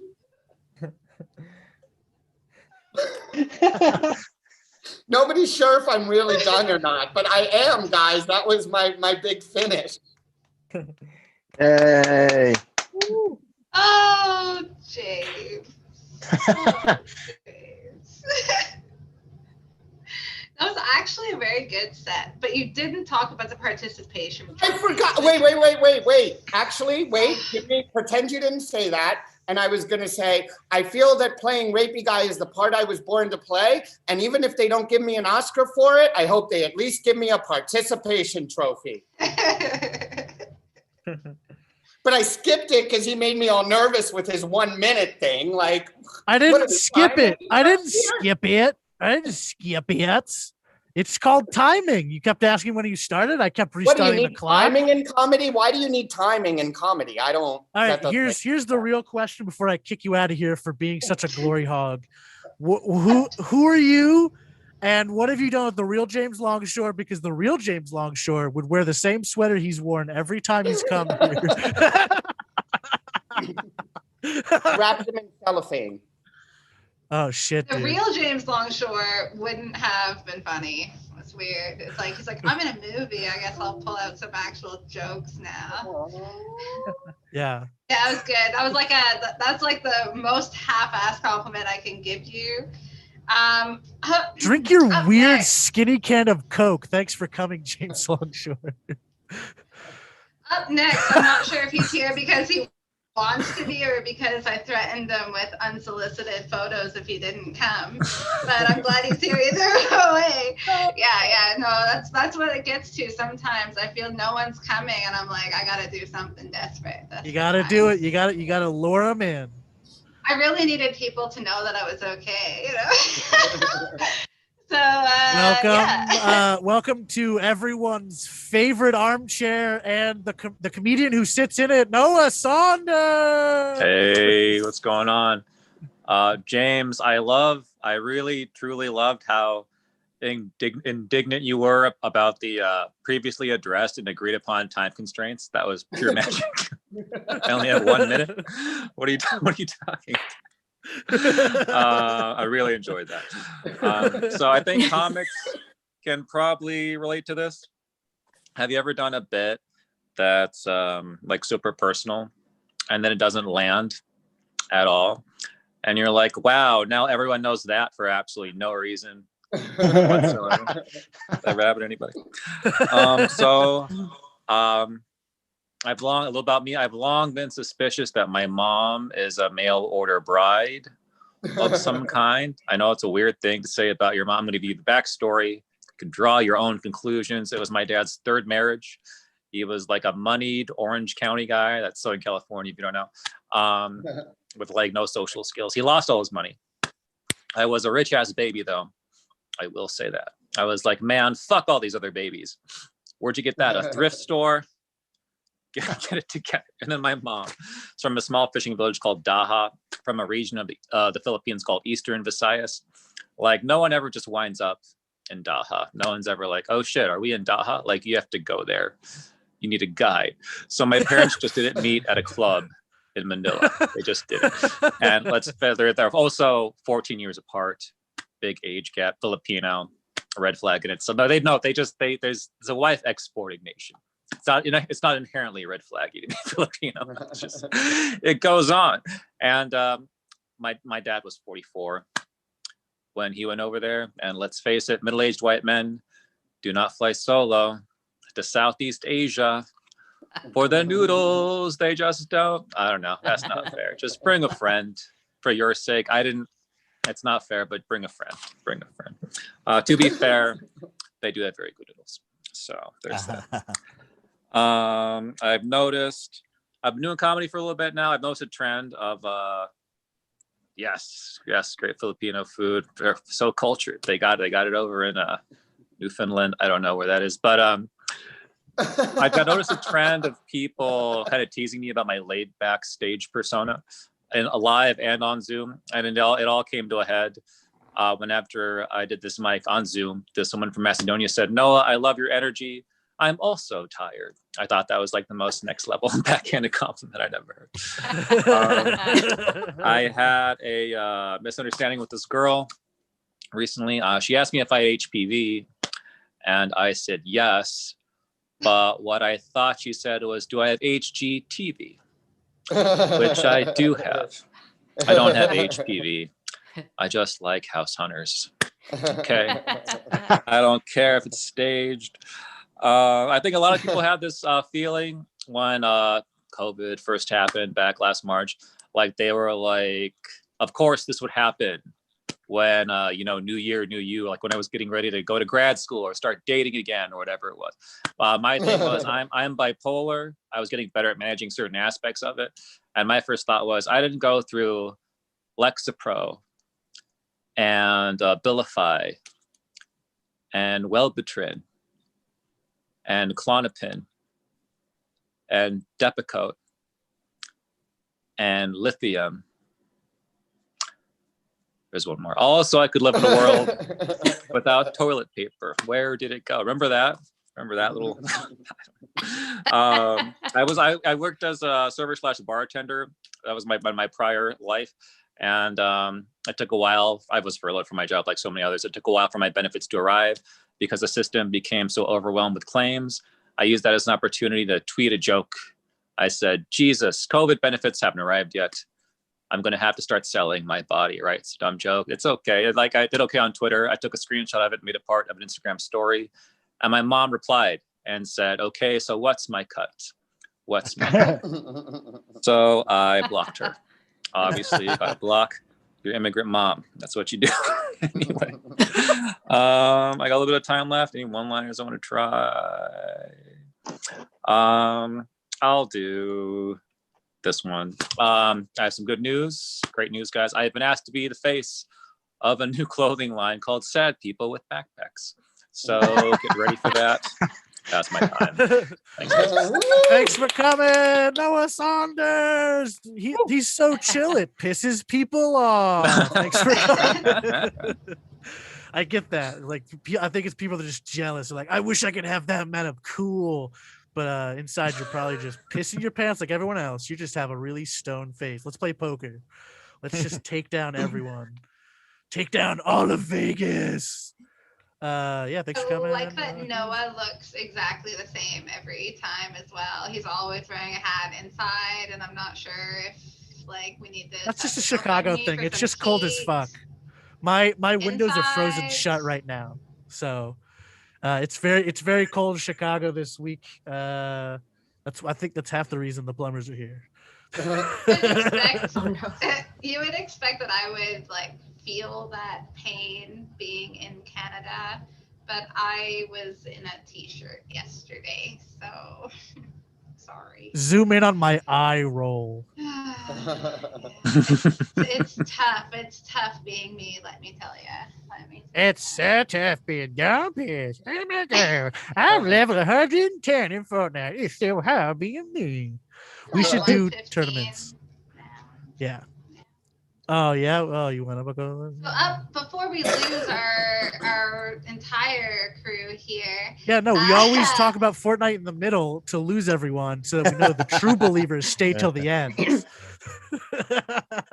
not on the same page. Dude, as I'm you, very but pissed that CW Flash is the new skin. I'm pissed about it. Fucking don't at me. It's bullshit. Edna's gonna tell us all about it. Do you have a cool intro for her? I know because you write intros for everyone, right? I try to, but Edna is a new face to me, but I am also like, so one of these things about Zoom comedy is I'm realizing it's a lot like high school. There are some hosts and some mics and some crowds that just don't come together all that well. So when I see a new face, especially as sweet as Edna, I question, like, does she think we're all psychopaths, or is that sweet face like it's a disguise? I think she's a for stone cold something. murderer. She's been studying us. She has like this glass of wine. She's been doing this Hannibal thing. She's just like, don't worry, Clarice. I will. Oh, don't. Oh, yes. Yes, I could tell you the delicious parts. She's of the getting brain. ready. Yeah, she's so ready. There's so many like knives and stuff underneath. That's why she's got the pretty terracotta curtains. It's to hide all the stuff behind it. You know? I see a good terracotta. I know a good terracotta. Thanks for coming. Edna. Oh, Stop nice. it. Oh my gosh, look at that. Oh my goodness. So hi, my name is Edna, and John, thank you for putting me in at the last minute. Thank you so much. Bye. Yeah, so my name is Edna, and is Noah still here? My fellow Filipino? And I love, John, that you know about lumpia. Does everyone know what lumpia is? It's not Filipino lupus. Yeah, it's the Filipino version of an egg roll, just so you know. So I thought I'd sneak that tidbit in. So I am from San Diego, California, where there are no earthquakes this week. So in case you were wondering. But my name is Edna, and I am Filipino, and I wish my American name, I wish my name sounded more Filipino. And my mom said, what? But I name you after somebody on The Price is Right. You should be proud. Oh, so you name me after the winner? No, a contestant. On the day you were born, I said, Edna, come on down. And you did. Yeah, right. Your dad wanted to call you Florida after the state you were born in. Good thing you weren't born in Idaho. Because a hoe is a gardening tool. Yeah, she's right. But I wish my name, were cool and catchy like those, one name celebrities, Adele, Bono, Jesus. So before COVID, I headlined my own show at the Senior Memory Facility. Yeah, I know I get an Asian F for that gig. But that's a C in American households. So I played piano for the seniors, and I usually just start out, I ask everybody, is anyone celebrating a birthday? And nobody answered, but somebody raised their hand and said, no birthdays, but 5 people died this week. So why don't you play I'm Still Standing by Elton John? Yeah, I ended up playing When the Saints Go Marching In, so they could, clap. Actually, they clap like this. They don't clap like this. They clap like that. So after my performance, I overheard a couple of women talking because the next class was a life drawing class. And their nude male model was fired. And he was replaced with a plant with very big leaves. So the women started a petition to get him back. And I signed it twice. And then, one of the older ladies came up to me and she said, and I tried to look at their name tag, and her name was Helene. And I said, hi, Helene. And she says, no, that's not my name. My name is Sugar Tits. I said, okay. So my mother-in-law lives at that same facility, and I deliver groceries to her. And during COVID, and her list is usually the same every week. It's blueberry muffins, Dewar Scotch blend, white label, 1.75 liters, and Listerine Zero. I think it's really nice that she's making hand sanitizer, don't you? So that's my time. Thanks for having me. This is my first time on Hot Mess, so thank you. Thanks for Thank coming you, Edna. and sharing your hot mess self with us. I certainly hope that it's not your last. We need people that are funny, and I said to Abigail that we needed some more big titty energy, but really I just mean that we need some more like female estrogen in this group mostly. So I'm glad that you're here. I hope I see you again. Yes, I'll be back. I like the early day open mic. Well, early here in San Diego. Yeah, I'm in Vancouver, so it's as early as I can do it without everyone on the East Coast like losing their shit. For some reason, like 10 a.m. Pacific is okay, but 1 p.m. Eastern is like, what the fuck, Dawn? You think like I'm really, really sorry that we had to get up at 12:55 today. I'm really sorry. Thanks for coming, Edna. Thanks. Thanks for coming, Edna. Thanks for sharing your terracotta.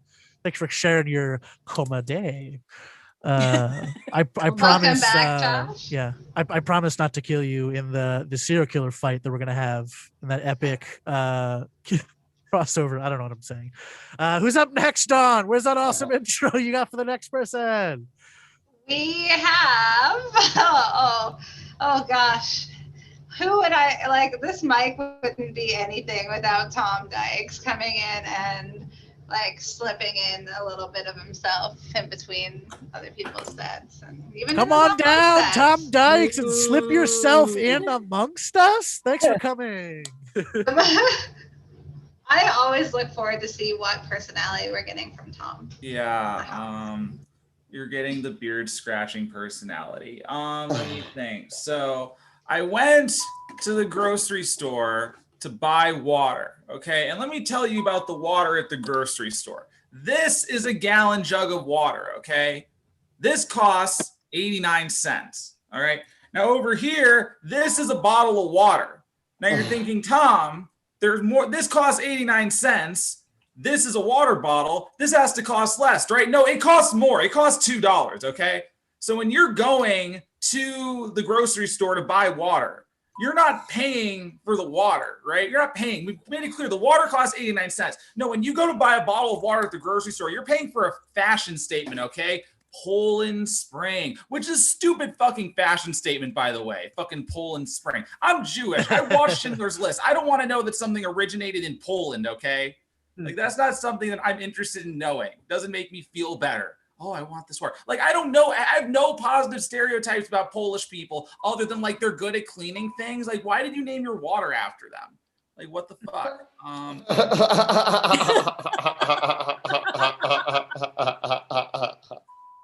You know, and it's like, I'm on, like, you're paying to not look ridiculous, right? You're paying $1 plus for this over this in order to not look ridiculous, okay? You're paying $1 plus so that when you drink your water, you don't look like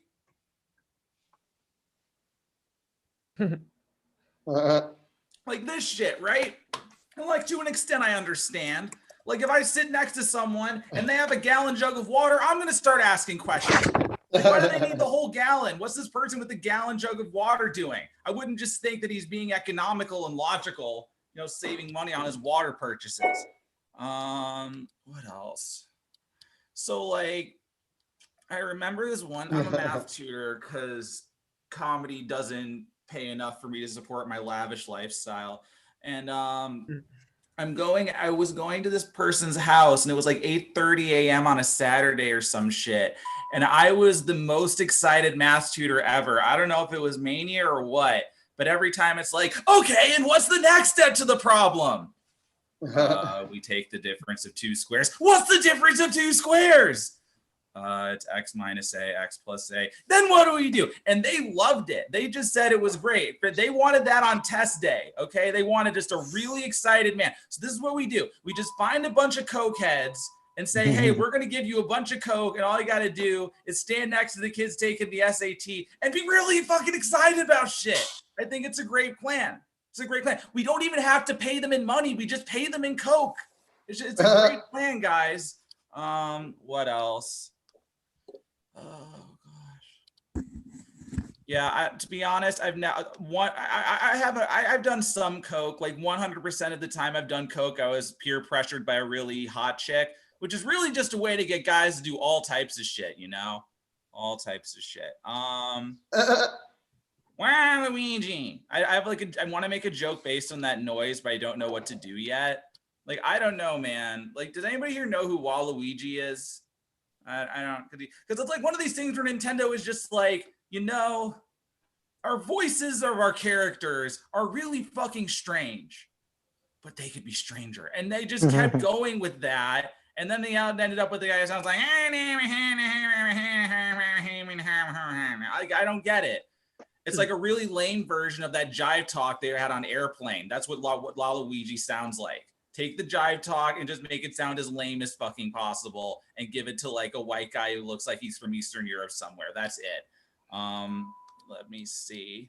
Is there anything else? Fuck. I should be more prepared. Fuck, I don't want to talk about GameStop anymore. It's old news. So here's the deal, right? There's a lot of conversation about how you shouldn't get high and drive. I saw Bon. You shouldn't get high and drive. And I disagree. It's totally okay to get high and drive. But here's the deal. What you should do is, while you're getting high, play a lot of Mario Kart. Because if you do that, that's really hard. And then you get behind the wheel and you're like, oh, this is all slow speeds and straight rows. This is the easiest fucking thing ever. And then it's okay to get high and drive. All right, that's my time. My name's Tom Dykes. Thank you so much. And Tom. Woo. Thank you, Tom. I don't know. So there's this weird thing. When I met My boyfriend, he's a goofball. Like when I first met him, I thought that he wasn't even human, and then somehow he trapped me into dating him a couple of years later, and here we are. But he did say at one point, he's like, yeah, people used to come up to me and be like, oh man, Jay, I'm so embarrassed for you. And he would be like, I'm not embarrassed for me.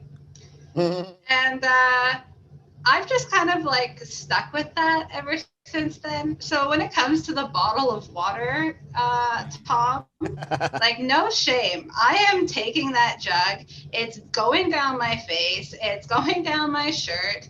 It'll probably spill onto my crotch and look like I've pissed myself. But I'm going to be like, nah, man, I just pocketed $1.11. Yeah, that's and I'm not embarrassed by that at all. You know what I can buy for $1.11? Candy. Nothing. I need to do that 3 times before I can buy anything. Yeah. All right. So actually, you know what you can buy with $1.11 actually? You know what you can? Another gallon jug of water. Holy shit. So economical. You can get 2. You could. I also just use my tap. Again, I don't know if you live in Mexico. I thought the U.S., aside from Flint, Michigan, I know they're probably still not doing okay with their water, but yeah.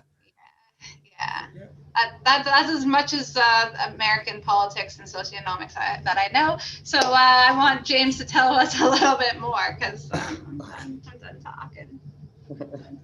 Am Come I on starting? down. Oh boy, yeah.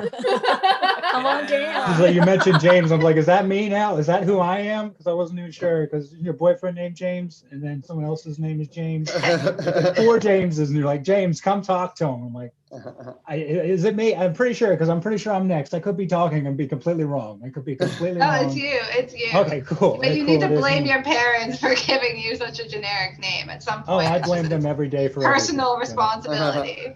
Don't worry about that. I blame them for everything. I'm actually living with my parents. Yay. Yay, I'm living with my parents in Washington, D.C., where nothing interesting ever happened. But I been spending a lot of time with my dad. My dad is a plumber, and I realized that they call them hot water heaters. And I always think that's a little redundant, because why would you need a hot water? Why would you need to say that it's going to be hot? I mean, isn't it implied and be like, hey, we got a great hot water heater for you? No, man. I want a lukewarm hot water heater. I want a lukewarm water heater. Brand new joke. I hate myself. Let's move on. I've been hanging out with my dad a lot. I found out my dad loves Michael B. Jordan. He's like a really, really big fan of Michael B. Jordan. He loves him so much that he confuses other Black actors with Michael B. Jordan. He's always like, man, that movie was great with Michael B. Jordan. You know, the one where he dies at the end? And I'm like, Dad, that was Othello. And that was Laurence Olivier. That is not Michael B. Jordan at all. Man, there's no, whatever. I hate myself. That really hits with theater nerds really hard. No one else gets that. I was hanging out with my parents.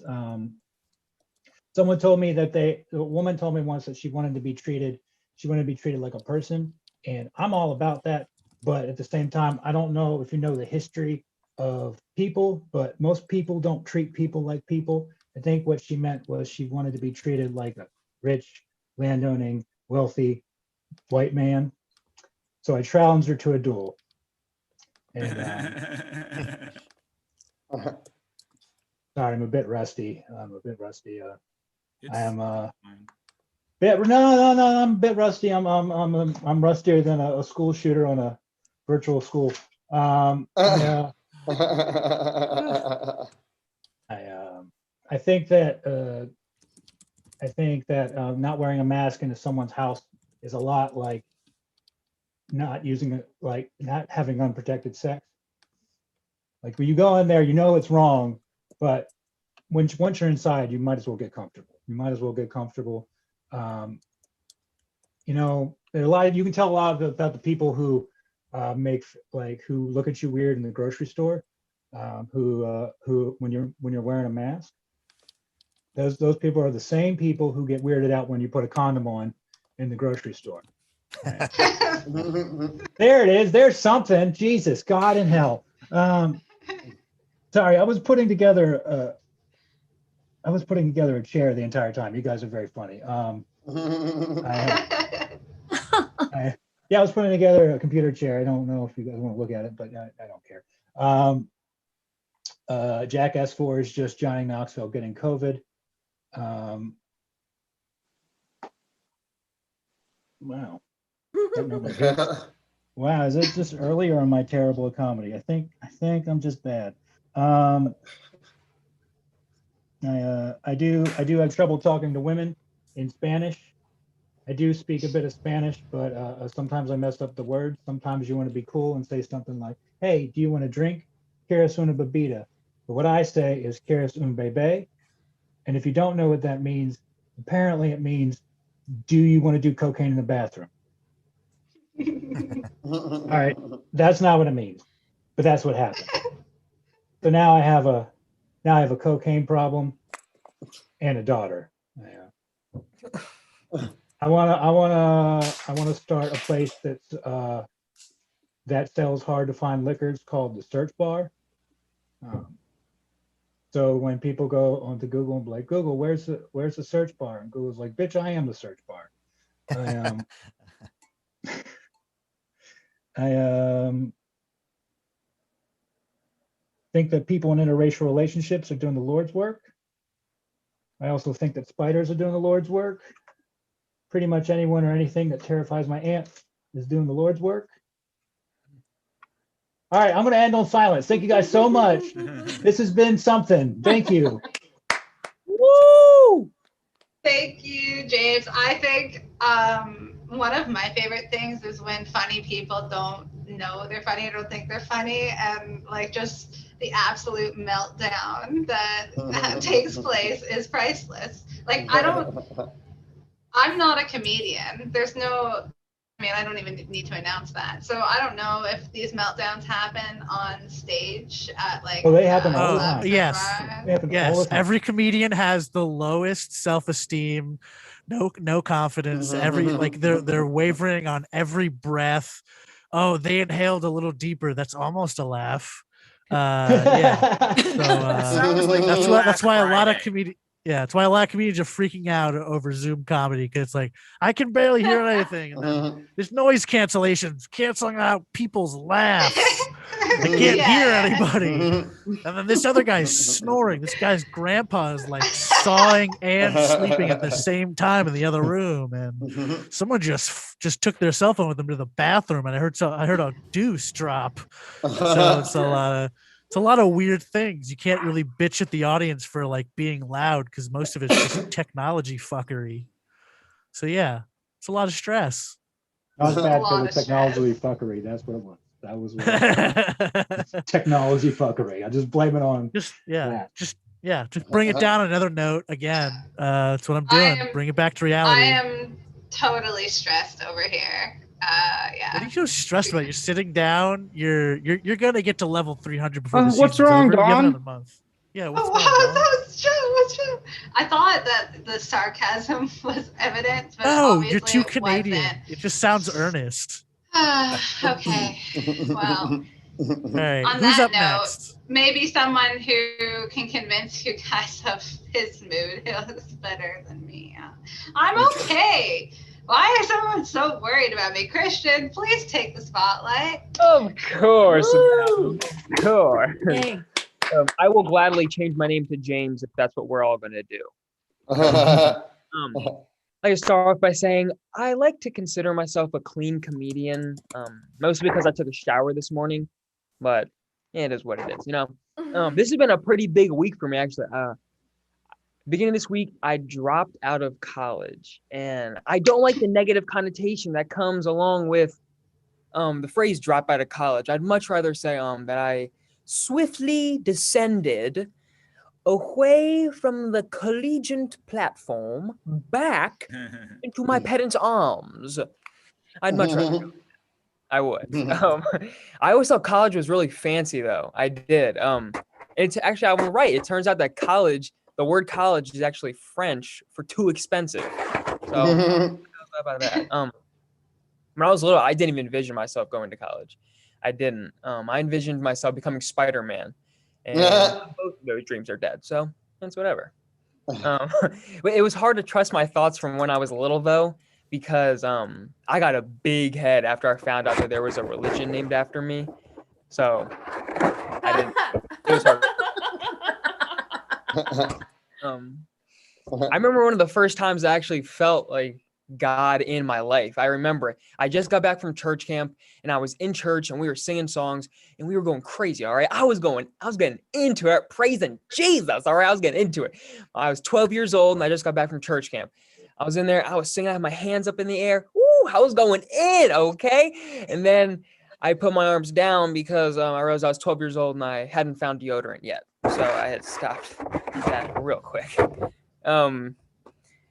I like looking out my window sometimes, and I just like looking out and seeing all the beautiful stuff that God has created. And sometimes I look a little too close and I see the ugly stuff that he's created. Like my dogs, for example.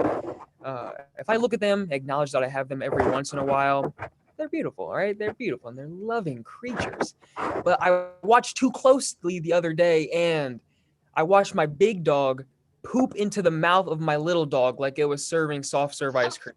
Aww. No, it's disgusting. That's not. That is so nasty. But I can't unsee that now, and I guess that's what you get when you look too close. I have really bad vision. I do. I wear contacts now, but that's only because my glasses are literally too heavy for my face. I can't wear them. Like I said, I wear contacts, but before I had contacts, I used to only wear glasses. And people would always get mad. They'd be like, yo, put some clothes on. And I'm like, oh, calm down. Jeez. You get it. All right. I'm going to finish with some facial impressions. But before I get into that, I just want to say I'm going to put my email in the chat. If anybody wants to email me, have any questions about having a relationship with God, or just weren't learning about the joy or the meaning that he can bring to your life, you guys can email me. Or if you just want to talk, I'm going to put my email in there. All right. And my facial impressions are, first one is Forrest Whitaker. All right. Next is Robert De Niro.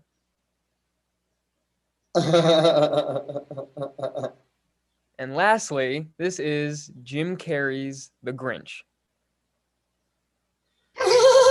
Oh yeah. Oh my.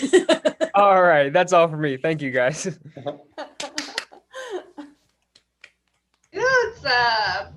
It's a peculiar thing when you can be so like sexually attracted to somebody and then they make that face and it's gone. It's just gone, and I don't know if it's coming back. You know, it's just... but it was very good, very accurate. Like... You win some, you lose some. Thanks for coming, Christian.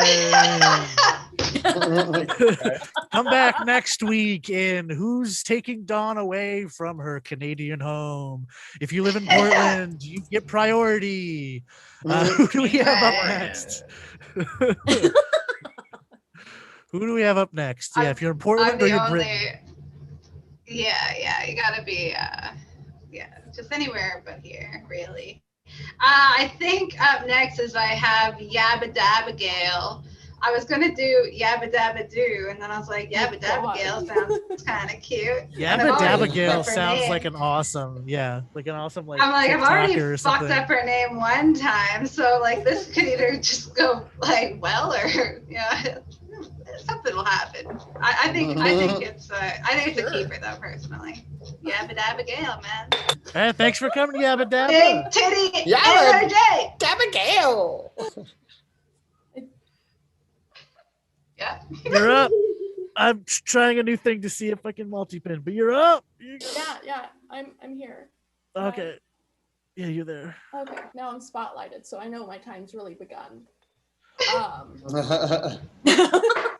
Guys, I got really high for breakfast. I've made a mistake, but I know that my day's gonna go really well now. Valentine's Day is coming up. That's actually one of my favorite holidays. You wouldn't think so because I'm so very single right now. But like, I don't know, it's the time of year that my boyfriends are super sweet and they're appreciative of their wives. And it means a lot to me to see that true love really exists. Right, you'd have to understand that I sleep with married men sometimes when I'm super sad. We all make mistakes, right? No, I'm actually 98 days clean of fuck boys. And wake and bake before you go. Yeah, that's exactly what today's gonna be. But I'm 98 days clean of fuck boys. Like, I don't get a chip, I don't get any recognition, I just get horniness and an OnlyFans. And you guys shocked? What the fuck? No, I told my boss about my OnlyFans and she was like really into it. Like, I'm art teacher, like that's my main job, and so I just work with the artists. I forget that we're all super poor right now because like I have only ever shown my boobs to other bosses, not really like a paid teaching gig, just like restaurant bosses, you know how those work. But she was really into it, not just because my tits are awesome, but because she's poor, and she told all my coworkers too. Now they have access to my OnlyFans, and they have started their own. So I have a little clique of nerdy art teachers. If you guys are interested in that, don't actually message me about it. I did feel like I inspired people, and that's really what we're here to do, right? No, I have tried to date in the past, though. It's weird for me because people don't ask me normal questions at all. They just,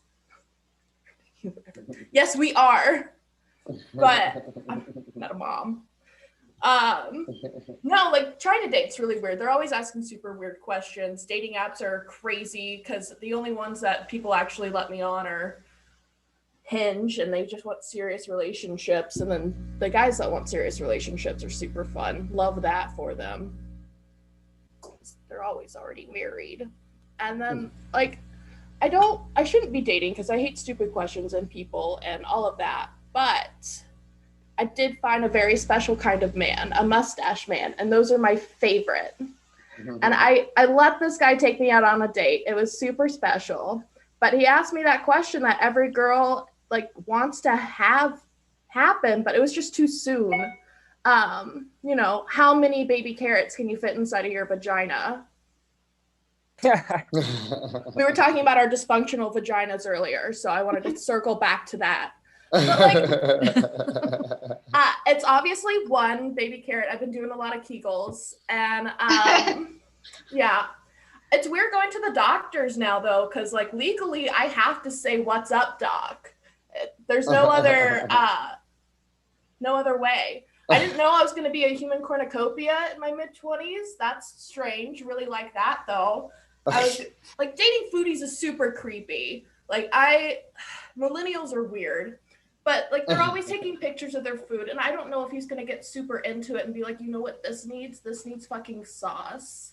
And who knows what he's gonna use? Ranch or semen? It's a tosser. Listen, I am all for people eating their vegetables. You should do that. Yeah, no, this ad was actually brought to you guys by the Hunger Games. If you're wondering who that beautiful mustached man was, and I know you guys know it's pretty obvious, it was Yosemite Sam. He got me a rabbit vibrator for my birthday. Can't wait for Valentine's Day. Yeah, I'm gonna end it there because I'm too high to go with the next jokes.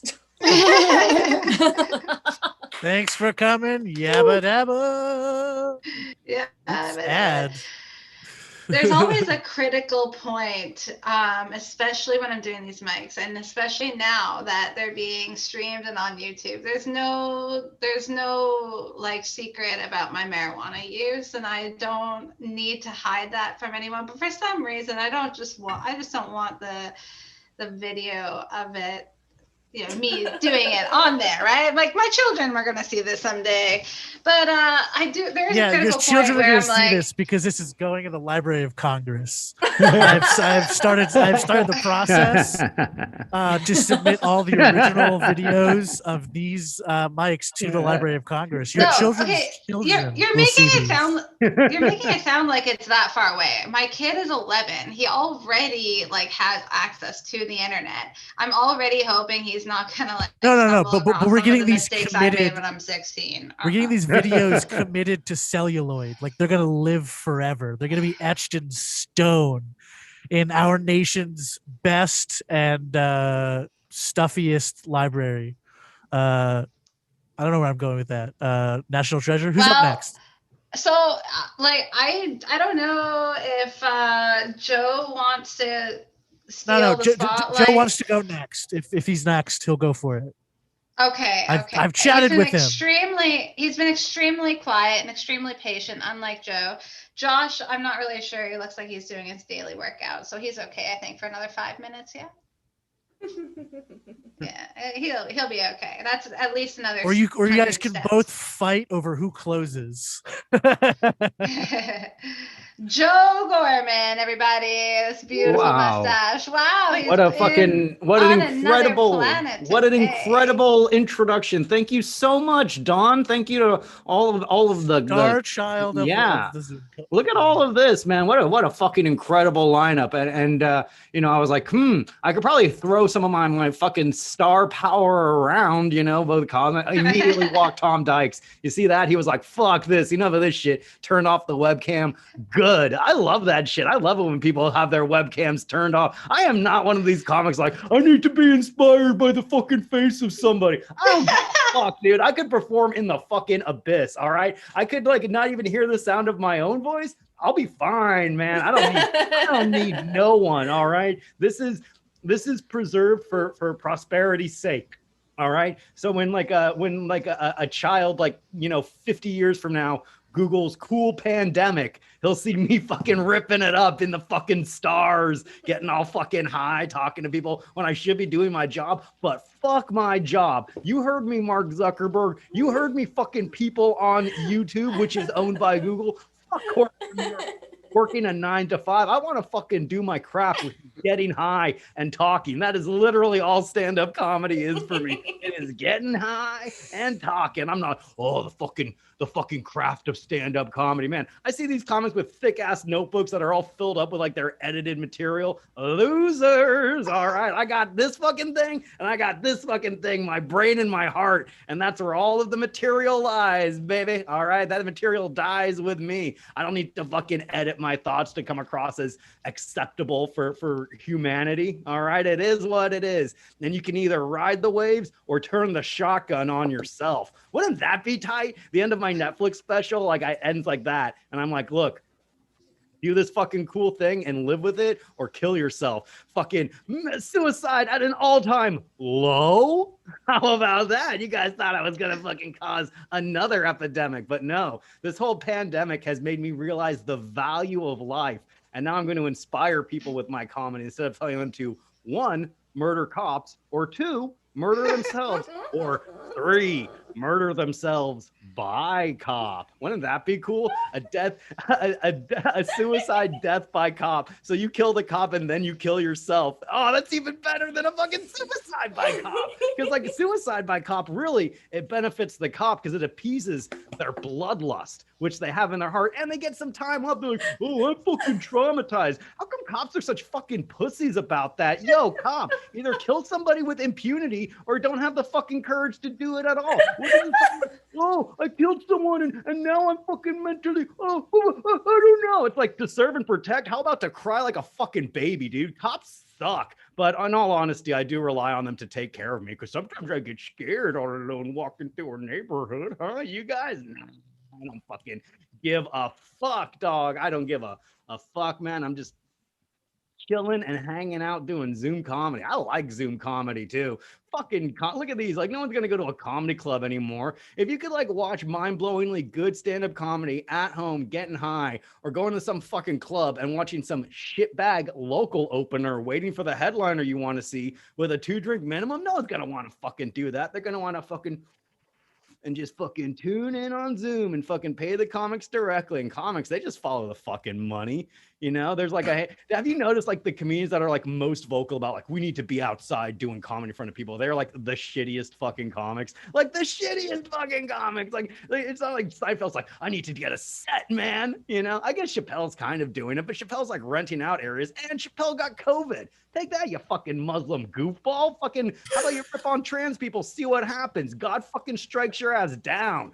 Fucking worship the right God. For real. I'm sorry, but there's one true God. It is not Allah. It is Jesus Christ, who died for our sins and was risen on the third. Wouldn't that be cool if I just peppered in being fucking Christian? If I believe that shit, dude, that would be fucking nuts. Oh, I believe in God. You know what's so nutty is I was on a Zoom call with my cousin. This is probably going to make me be a fucking dick, because it's one thing to be like a fucking piece of shit to like just regular people on Zoom, like comedians or your coworkers. You're kind of busting balls being an asshole. But like, I was on a family Zoom meeting, because that's what family does now. Family's hanging out on Zoom, being fucking important. But my cousin, who's like 8, she was saying like, I don't believe in Santa. I don't believe in the Easter bunny. And I was like, oh, congratulations. You're like the first kid to fucking figure out that shit. And I'm like, yeah, well, do you believe in God? And she was like, yes, God's real. I'm like, well, you're fucking stupid, kid. Fucking stupid ass kid. And my dad was like, whoa, hey, God's real. I'm like, Brian, your life is like proof that there is no God. Having a son that willfully fucking disrespects you, I'm fucking breaking a commandment, dude. I'm not honoring my father. I'm calling him Brian. I don't even call him Brian. I call him Bry. Like, yo, my life is fucking busy. What do you need, Bry? This fucking person I am barely making time for? That's disrespect, dude. I'm all about that. I'm a disrespectful fucking bad son. Does anyone else like fucking breaking those fucking commandments, dude? That's what I like doing. I'm like, yo, Moses, fucking you wasted your time carving that shit into a tablet. I don't give a fuck about this loser ass insecure God being like, don't put any gods before me. Why, dude? There are so many fucking cooler gods. Zeus, he fucking turned into a goose and raped a woman. That's crazy, dude. God just got a woman pregnant like through heaven because he's like afraid. He's like some fucking little nerd living up in heaven. Like, I'll get a woman pregnant through magic. Zeus is like, not only am I going to rape a woman, I'm not even going to give her the dignity of being raped by a human. He's fucking raping her as a goose. Rape this. That's your time. Thanks for coming, Joe Gorman. You can't cut the slinger down. I'll do it. I'll cut you off mid 7th word rape. I'll do it. Your overtime. Thanks for coming, Joe. Thanks for zooming in from the galaxy above to come down and do a nice mustache-laden set for us. So Joe's got it all wrong, because I too was like, you know what? I'm not comfortable telling my kids that God's real when they're children. I want them to really figure that out for themselves. So I was just like letting the age go. But then I realized that if I tell them God's real, they'll go to church twice a week, and I get to do whatever else I want to fucking do. So yeah, God is real. God's great, man. I get like 4 hours. God is great. God is good. He hates Fortnite. Don't go to church. Say don't. Do the reverse thing. Oh, don't go to church. All the bad people do it, and they'll be like, well, I gotta go there. That sounds rad. Speaking of churches, rad, closing us out. We have Josh, and I wrote this down. Donato, because Josh Donato. Donato. Welcome. Thanks for coming. Yeah. I guess I'd like to open with a prayer. Dear David Bowie. No, okay, that's it. David Bowie's my God. Pretty pumped. I had to tear myself away from watching the impeachment today. I'm going to go straight back to that when we're done here. Yeah, which the impeachment is kind of like my Super Bowl, except I'm pretty sure that my side is not going to win ahead of time. But it's they've been showing all this footage from January 6th, and even if you haven't seen a whole lot of it, if you've seen like a couple of minutes of anything, you've probably seen bits of Donald Trump's speech when he's rallying up the crowd before they storm the Capitol. And there's this one line that just kept sticking out to me, and I was trying to figure out what it was about this one moment. And I figured it out. Donald Trump is just for a second doing a Jerry Lewis impression.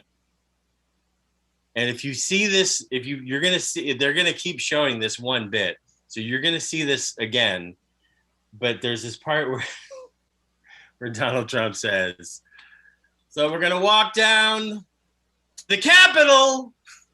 It's just like, don't count the votes, the Electoral College. Lady, don't hit the cop with the hockey stick.